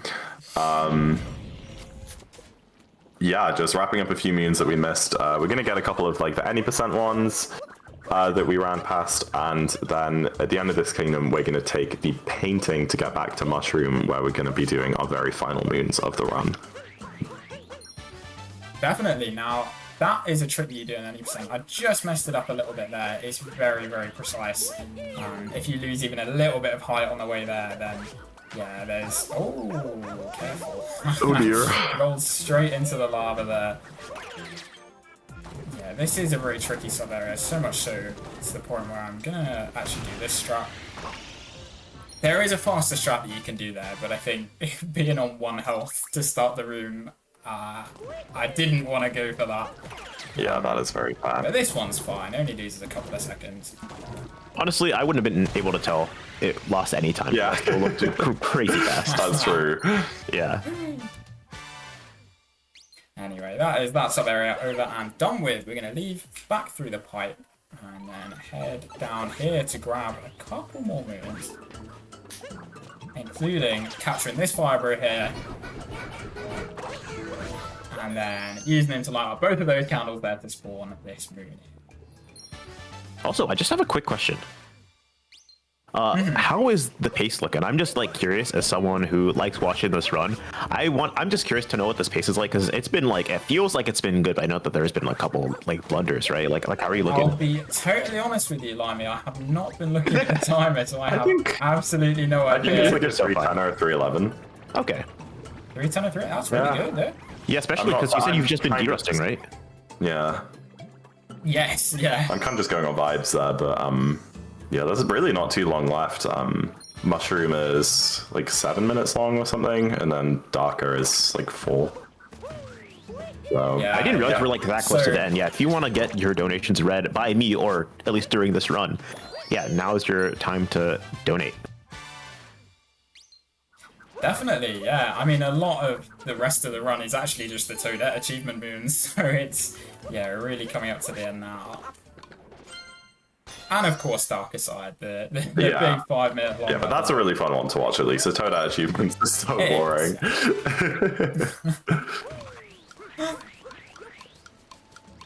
Yeah, you can. Oh, we've got another music. Nice. Sorry, that long jump over the hole in the platform scared me a little bit. Now, the question is, which track do you go for the music, Toad? I wasn't looking at which one you did. I went for 46. hell yeah. Oh, this is Pillows. Hell yeah. There's 2 tracks that let you progress that. One of them, I don't even remember what it is. It's just like a really boring, like standard soundtrack one. And the other one, which you are hearing right now, is the Pillars music, which is like the best song ever. I love this song so much. And I think it's like 2 or 3 frames slower to choose this track over the other one. But so many runners do it just so they can absolutely jam out for a couple of minutes in Luncheon Kingdom. Me included. It's great. It's a good time. My only gripe is that it pauses during the moon cutscenes, which I never really got. Yeah. Not great. No, I think talking about it, I think the other one is it the dino music? I think, yeah, when you capture the dinosaur. Mm-hmm. So, which, really isn't very interesting at all, so... Yeah, no, that is my choice, and to be fair, the man I learned this route off was Zach in the Box, so... Obviously, I'm sure you instructed me to... Yeah, maybe. He said, look, you got 2 choices here. One's slower, but it's just more entertaining. And I thought, go for that one. I forgot I did that. I was a good coach, apparently. I taught him the route, and then within, who runs, he'd beat my PB. And I was like, well, that was fun while it lasted. I think it's so much more fun to dangle your better time over you're a mentee's heads. You're like, I'm still better. Yeah. Yeah. If you beat me in tournament, just know who's really better. Okay. Yeah, exactly. It's a friendly competition. Yeah, definitely. At least that's what I lead him to believe, so that he doesn't suspect me when I poison his food. Poison is friendly, okay? It's fine. Yeah. Friendly poison, nice poison. Okay, and just like that, we're seemingly having only entered Luncheon 3. We're coming up to the end of it now. Getting a big long notice moon here with the Polar Boo. And then I think there's just going to be one more moon after this. And then we'll be heading... Oh, don't dive off. I'm really glad that platform's low enough that I can get back on with a That's crazy, yeah. So otherwise, that would have been quite an embarrassing death there. The stream was delayed, and then I saw it happen after you said what happened. I'm like, oh yeah, no, I get it. That's a little embarrassing, actually. That could have been bad. I think this moon is one of my favorites. I don't really know the proper movement for it, but obviously Jambo does, and it's just so much fun just to go between all of these little mounds in the ground. It's really satisfying, especially I guess if you learn how to actually do it fast.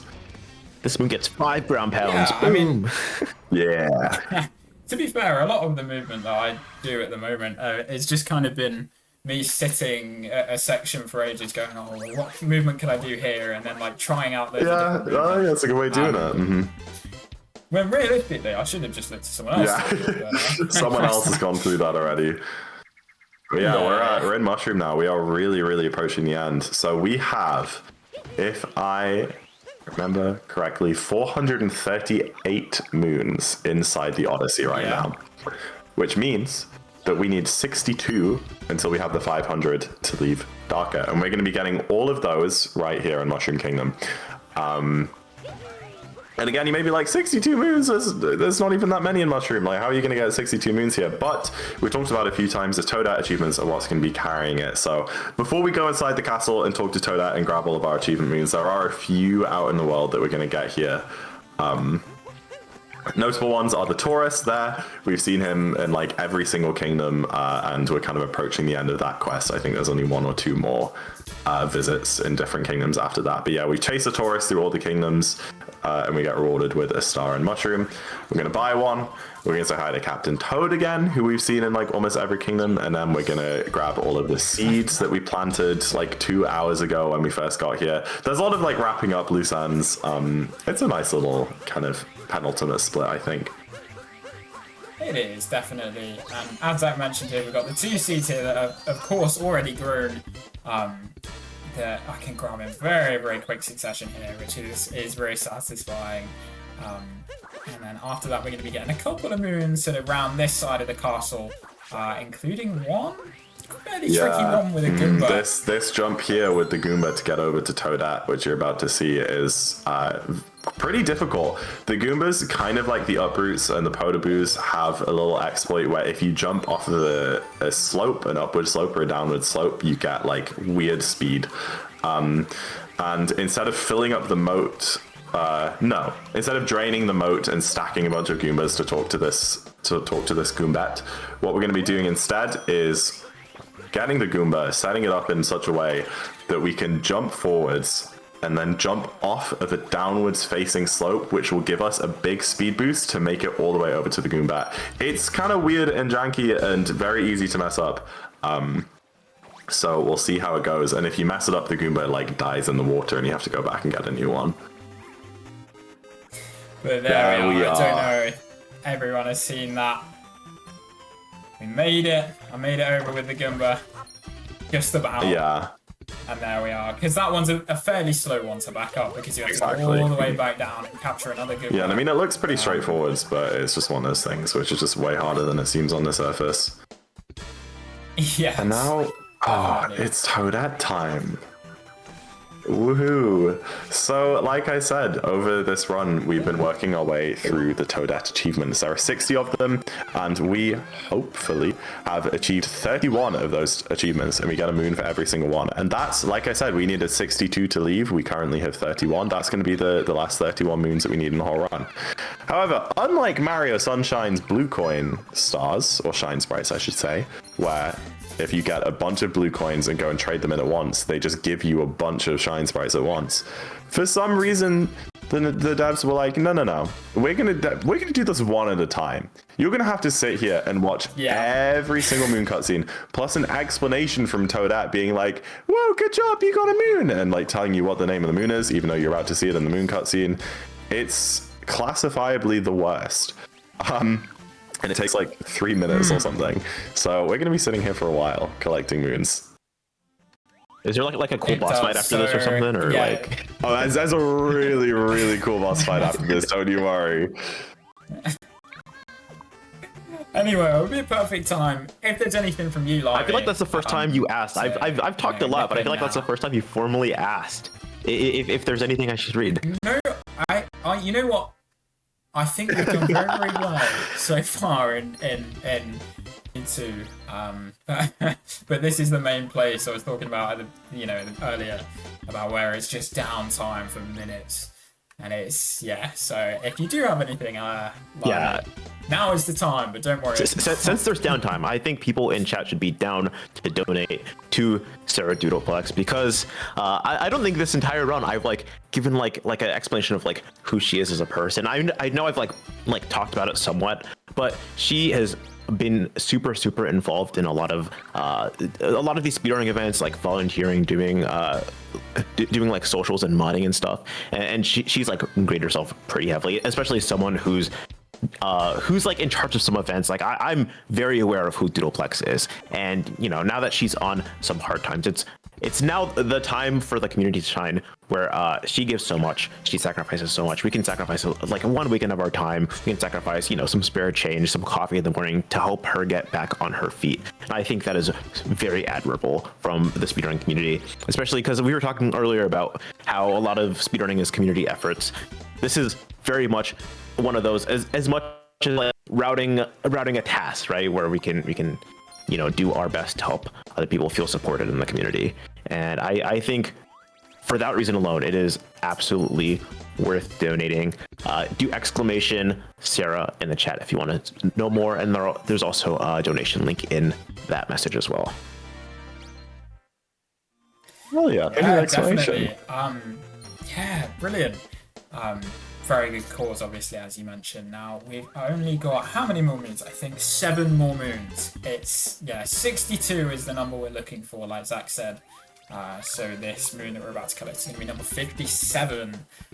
So hopefully there should be 5 more. If there's not, is the backup the notes? Yeah, okay. So we'll see. Hopefully it doesn't come to that. We can hope. I know you weren't asking me, but I'd like to imagine that you were asking me, because it's like you're the runner, like you're the one who should know. Like, no, there are some bits still I'm not quite too sure of. As I said earlier, I may have lots of hours in this game, but game knowledge is something that I don't have in abundance. So sometimes they have to check. Anyway, that is the 60-second moon there. As you see, she's got no more moons to offer us. We've done it perfectly across the run so that she's only got the right amount of moons to give us. And just like that, we are heading to the darker side of the moon to finish this run off. And another fairly big moon dump there. And we should have 500. Oh yeah, that's what we've been working towards since the start of the run, and we now have all the moons we need to get to Darker Side. And to finish out this run, we're not just getting to Darker Side, we have to finish Darker Side.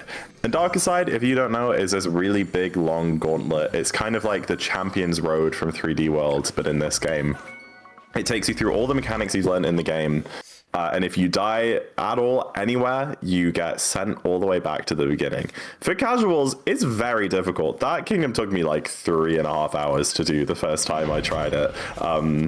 But for a speedrunner, we're going to break it apart just a little bit. And the time ends when we touch the multi-moon at the top of New Donk City Hall at the very end of it. But it's going to start here on the surface. We're in moon gravity. So we can do some crazy big frog jumps to make it all the way up into the pipe at the top. Once we get inside of like the main area, we're under normal gravity again. But until then, we're going to be using the frogs. Jambo's also vectoring here, which we did explain a little bit earlier, where he's kind of turning the frog in midair to get some extra like speed and distance as he goes, which means he can make bigger jumps than usually be able to. And here we are. The first thing he's going to be doing is jumping across these poles. This isn't quite the vanilla way of doing it, as you can kind of jump outwards and then around the walls, and then you can also on these swingy poles just jump straight over to like the last one and skip all of the ones that rise in and out of the lava. The next little bit from here is kind of, you know, kind of vanilla. We don't really do any crazy skips, but just knowing how like the cycles work for these spinny saw things does make quite a big difference. And there we are, straight through like that. Nice. Now after this, we are going to be doing, I guess, the first big skip, which is going to be coming up in just a second. We are just going to do this first bit with the upper. It's going to do some small skips around the wall here. But the first big skip we're doing is right here using this block. We're going to land on top of it and then stretch as high as we can and use a wall jump to get right up. Oh yeah, and this is another one which is like intended by the devs. There's coins up there to be like, hey look, we know you can get up here. And that's just really fun. Yeah, definitely. I mean, I didn't need them there. We've got all the coins we need. We've got the Toadette achievement, but yeah, nice big coin stack up there. Which I actually completely forgot about until just now. Yeah, it's just a fun little reward. But anyway, we've got, well, probably should have kept Yoshi for a little bit longer there, but here we are. We've got a very, very slow flower. There is a skip that you can do here. Very, very difficult one where you essentially use like Yoshi speed to like skip all of this, go on those like blocks there that I'm looking at, and then onto these ones here. Called Darker Flower Road Skip. It's called Darker FRS for short. But it's I haven't quite got around to learning that one yet. Yeah, so. It's not a big time save, and it's like we'll just kill the whole run if you miss it. I mean, like I said, you get sent back to the beginning if you die here. But there are two big skips coming up. The first one is this wall section. You're meant to throw Cappy on the mannequin, and then that slowly rises up and you do a bunch of wall jumps off of appearing and disappearing walls. But with a very precise down throw home in here, we can actually get Cappy on the mannequin and just stand on the platform that's going up. And now it is time for Glide On Skip. This skips so much. Usually, you have to take Glide On over to that big red island in the middle, go through a pipe, do a whole section with the Pokio, come out the other end, go through a painting, and then do the entire escape sequence with Bowser. However, what Jambo did there is he timed a shake in a very specific way out of that updraft so that he got a much larger like boost out of the updraft than he should have been able to get. And now he is just going to be shaking like his life depends on it. And he can fly all the way past this fork section, all the way past the pipe with the Pokio section, and all the way past the painting that takes you to the Bowser sequence, and get straight to the very end of the kingdom. Like, when I say that skip saves like many minutes, I really mean it. There's also some like zones there which will uncapture Glydon. If you get too close, you might have seen he kind of flew out to the left and then came back in. But just like that, he's at the thank you wires and didn't have to do like half of the kingdom. What? That's a huge skip. Yeah, it's crazy. I cannot believe that I just And watched just a that, and then little- also I was like, I like glanced at the camera and it was just like, it just kept going like vibrating. Yeah. Yeah, just a little skip there. I don't know if any of you noticed that I uncaptured the wire just to skip going around the U of the thank you. Just saves a little bit of time there, but it's a horrible one to mess up. And now he's climbing up Nidog City Hall, and like I said, once he grabs the multi-moon at the top, that will be time, and James will have to count us in for that one. Oh, I'll give it my best shot. Can't quite see where I'm going. I'm gonna say 3, 2, 2, 1. 1. Time. Good job, GG's. GG. That's a 311. I guessed that perfectly. 311. Not That's bad. 9 minutes underestimate. That is Hell yeah. absolutely wild. Wow. That's so impressive. That's I will awesome. absolutely take that. My personal best is a high 308, so yeah. Yeah, that Wait, that's only like 4 minutes off, like in an event run where like there's all the nerves and you've been derusting. Wow, that is so impressive. Thank you, yeah. And wow, what a brilliant run. What a brilliant Yeah. time. Thank you, Zach, and thank you, Limey, for being such Oh, a it's my great, pleasure. I guess, a compliment You to absolutely me. performed It's- today. You did super well. Like there was so Thank you, like I thank could count you. on one hand the number of like major mistakes that you made, and even then they were just like silly stuff. I mean, in general, your movement and all of the major tricks and stuff, they went super well. So good job. Yeah, absolutely. It definitely went a lot better than I was expecting. And obviously, as we keep mentioning, it's all for a great cause, helping Sarah through her situation. So any donations are absolutely appreciated. So yeah, anything more from you, Zach? I don't think so. I've had a great time here. Thank you very much for inviting me.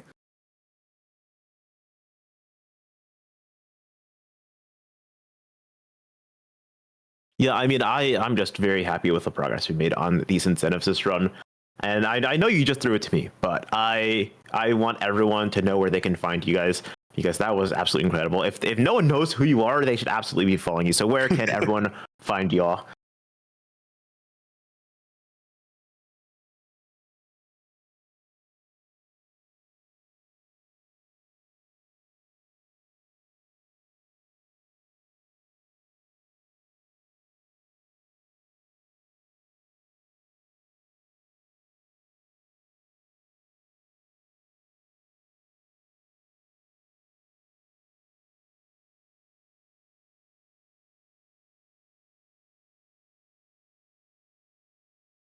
Actually, I'm really sorry. There is a problem with some of the tech right now, and no one heard that. So we're gonna be waiting here a second until they can get everything back up and they can like hear everyone. Apparently, they can only hear me right now, unfortunately. I'm not sure where it cut out, but we'll be back up soon, hopefully.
hold the controller. Oh, it looks like we might be back. Woohoo! I don't know if everyone can hear you. I just want to wait for a little bit of confirmation from the chat or from Tech or anyone backstage that we're audible. I just want to make sure. La la la. Yeah, well, yeah, they can hear us. Hopefully, we can. Okay. Audio back. I think we're all back. So, finally, yeah.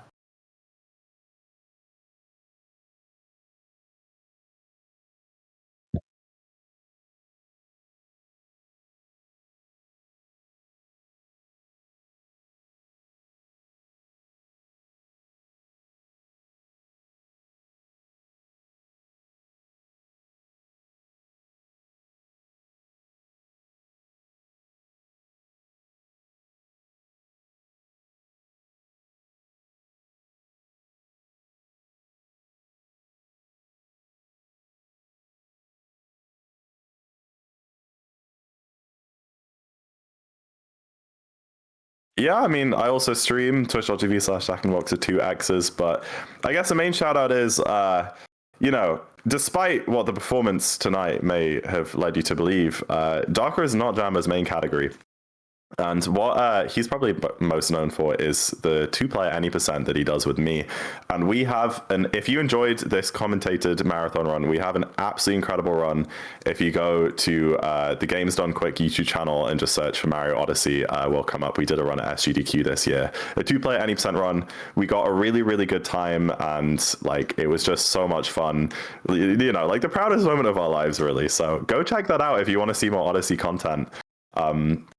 I can't believe I just realized, we're all three of us on the mic right now are SGDQ runners from this last one. Hell yeah. Oh, I didn't realize that you were that too.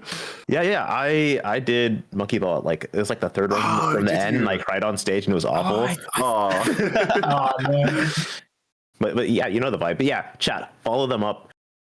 Just real quick, rapid fire Twitch links, just to make sure everyone heard it one last time, and then we can sign off. Sorry, what did you say? Twitch links? Yeah, just rapid fire Twitch links. Yeah, twitch.tv/jambosr for me.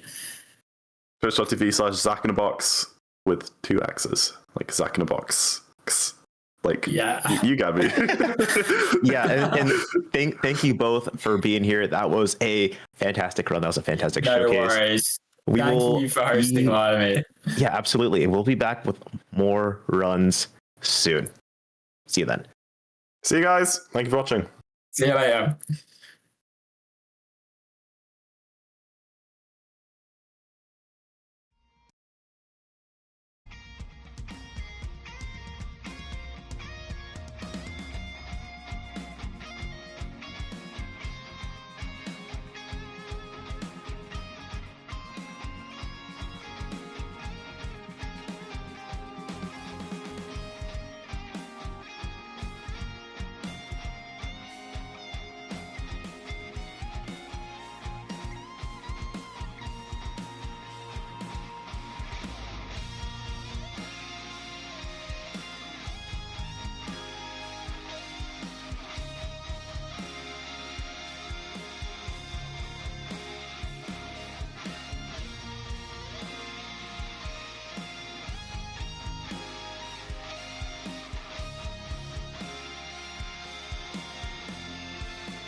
Hello, everyone. I see you in Twitch chat. I see you lurking in Twitch chat.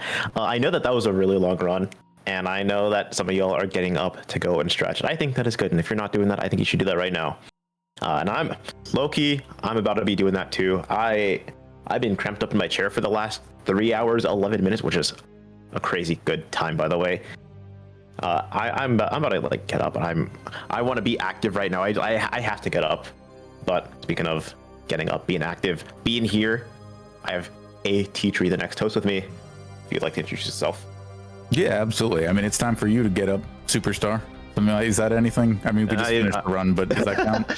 I think so. I'm not sure. But yeah, like legitimately, you just saw a top 25 time submitted in a live marathon for a category that has over 250 runs. So that is genuinely unbelievable. If you want to take the opportunity now to congratulate our runner and comms and our previous host, currently still in the room with me, Limey, get in a donation just to say how much you appreciate them, because like you said, that in the room with us right now. Previous host, how old are you? You said that was a long run, but like genuinely, those 3 hours absolutely flew by. Odyssey is it was so fun for me, and I was talking like half the time. Like, no, for sure. That's like it's fun to be able to just be in a room and in a vibe like that where you can hang out with the run, be a part of the run as a host. It's something I absolutely love to do, and you were killing it there. So yeah, if you've never volunteered or even like hosted for an event, it's something that I 100% recommend. And I'm not biased as someone who puts on events. Might be volunteering. Might be a host of a show on a certain speedrunning channel and like helping produce this event as one of the host coordinators. This event is for everyone else. I'm here to help facilitate that. Well, I mean, this event specifically is for Sarah, aka Doodleplex. So exclamation Sarah in the chat. Yeah, absolutely. But again, you know, Sarah herself is an avid volunteer, like an absolute light and a pillar of the GDQ community, part of the chat mod crew, one of the people that you just will always see around if you are volunteering behind the scenes at an event. The creator of the likes of the GDQ airboat from the run of the same name of Portal by the GOAT M Sushi, and also the GDQ did do that. Chef emote.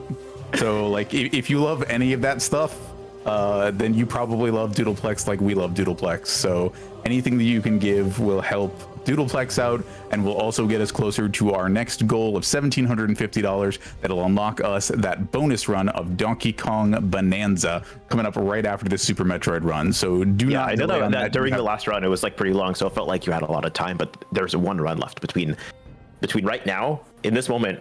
I'm talking to you in this moment. It's not in the past or in the future. Right now, this moment right now. And Donkey Kong Bonanza starting. So you don't have that much time. You should absolutely get in your donations. If you want to see, was it King J running that? And I know that's going to be a fantastic time.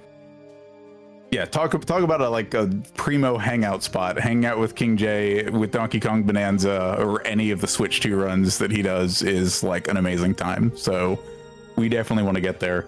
Limey, please enjoy the rest. Like, is there anything you want to say about where the people can find you or anything else? Or are you just going to go enjoy the rest of your Friday evening? I'm going to enjoy the rest of my Friday evening. I mean, I did a run earlier. If you check out the VODs, I don't know when the VODs are going to come out, but that doesn't really matter. I did wipe out a Mega Collection. It is one of my favorite games. I hung out with Shasta that whole time. It was fantastic. Nice. Check out my stream sometimes. Check out GDQ sometimes. I put on events there. I think the events are more important than me as like a streamer, and I think you should care more about those. I recently was the lead of the Latam Heritage Month event that happened. Also do API and all the Black and a Flash events. So yeah, I'm primo VODs. You should absolutely go check out as soon as this event is over. Yeah, absolutely.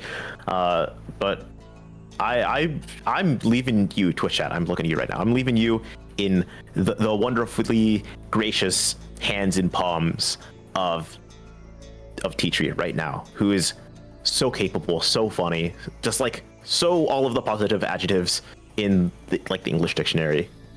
And I'm like presenting T-Tree like in my palms, like a lick of water for like a cat. You know what I mean? here's my amiibo, like 3DS scan it, like. whoa, no, I don't have that capability. You cannot scan me on your controllers yet. Yeah. But if we get to 1750, then maybe. Who knows? Maybe we can get a little bit of amiibo action. Who knows?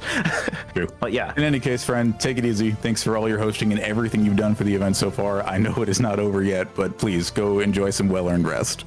Yeah, absolutely. And good luck with your shift, T-Tree. Thank you so much.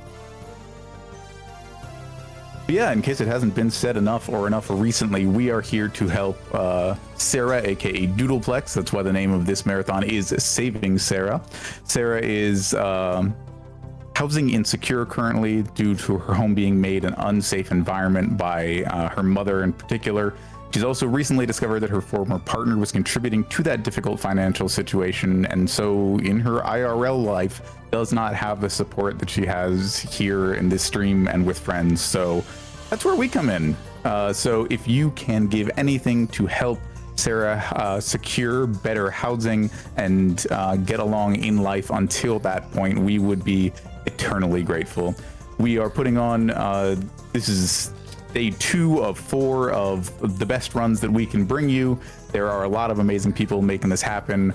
Organizers, techs, runners, chat mods, stream setup and restream people, just everybody pitching in where they can, what they can, and we are encouraging you, if it is within your means, to join us in that by giving just a little bit. You have a lot of different things that your money is going towards. You can donate to our upcoming bid war for whether we play Fallout 3 or Fallout New Vegas, like we heard from one Matthew Perry earlier. The bid war was allegedly rigged from the start, but realistically, it's only like $12 off. So if you want to see Fallout 3 instead of New Vegas, a small donation towards Doodleplex's goal will also help us get there. We're looking at like $133.80, and there's 72 people in chat right now. So quick tablecloth math says that if everyone donates $2, or if half of the people watching donate $4 there, like right now, we will absolutely blow past our goal.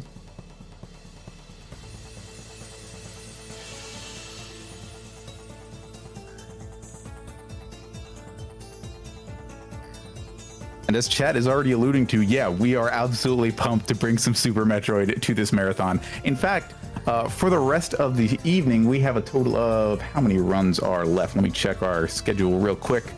There are 4 more runs this evening, assuming we hit the bonus game, which I want to assume. I know we can get there.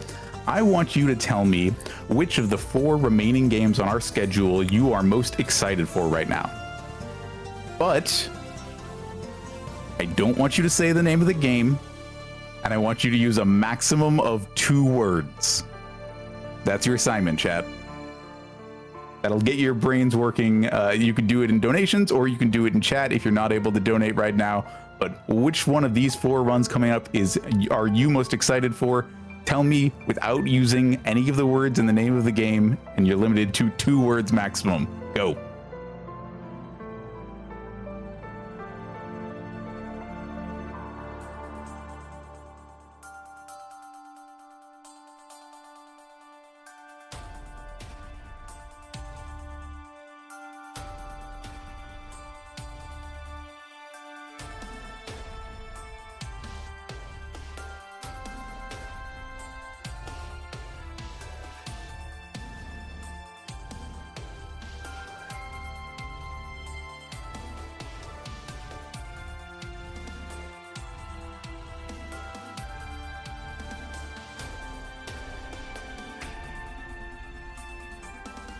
Good answers coming in from chat already, including but not limited to the Spazer Beam.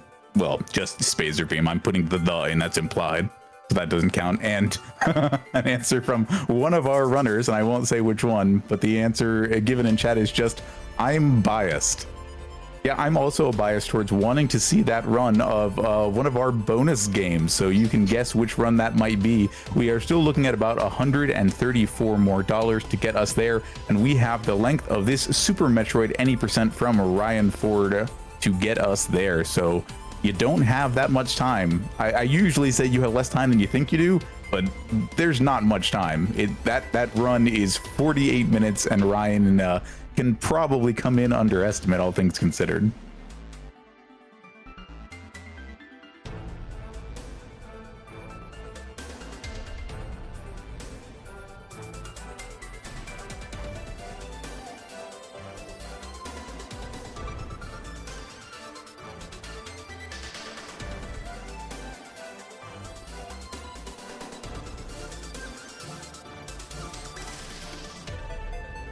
That's true, that's true. Chat mentioning that we do also have a second bid war open in addition to New Vegas versus Fallout 3. I almost said Fallout Classic, but as somebody who is old enough to have played Fallout 1 and 2, that's demonstrably false.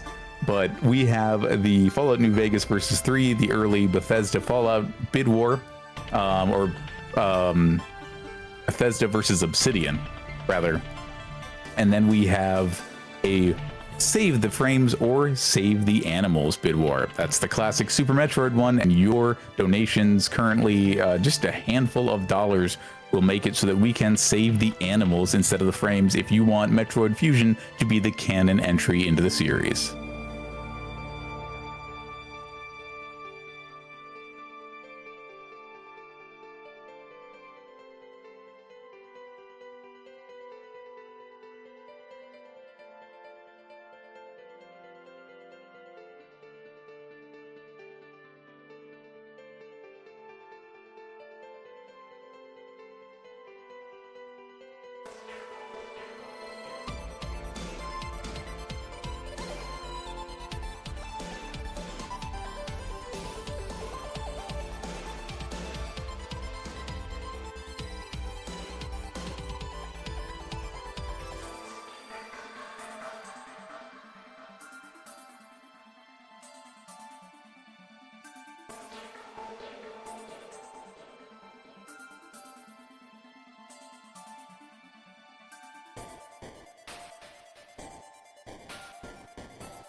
Hello, everyone. Thank you for continuing to spend your Friday evening, or whenever it is, at the time that my voice reaches you, with Saving Sarah, a marathon to help Doodleplex, a fantastic person, a wonderful volunteer with GDQ and many other communities, and just an absolute joy to be around, help find more secure housing and get to a better place in life. Wanted to let you know that tech is working hard. We are fueling up Samus's E-tanks and filling up those missiles, so we'll be ready to bring you Super Metroid Any% in just a couple of minutes.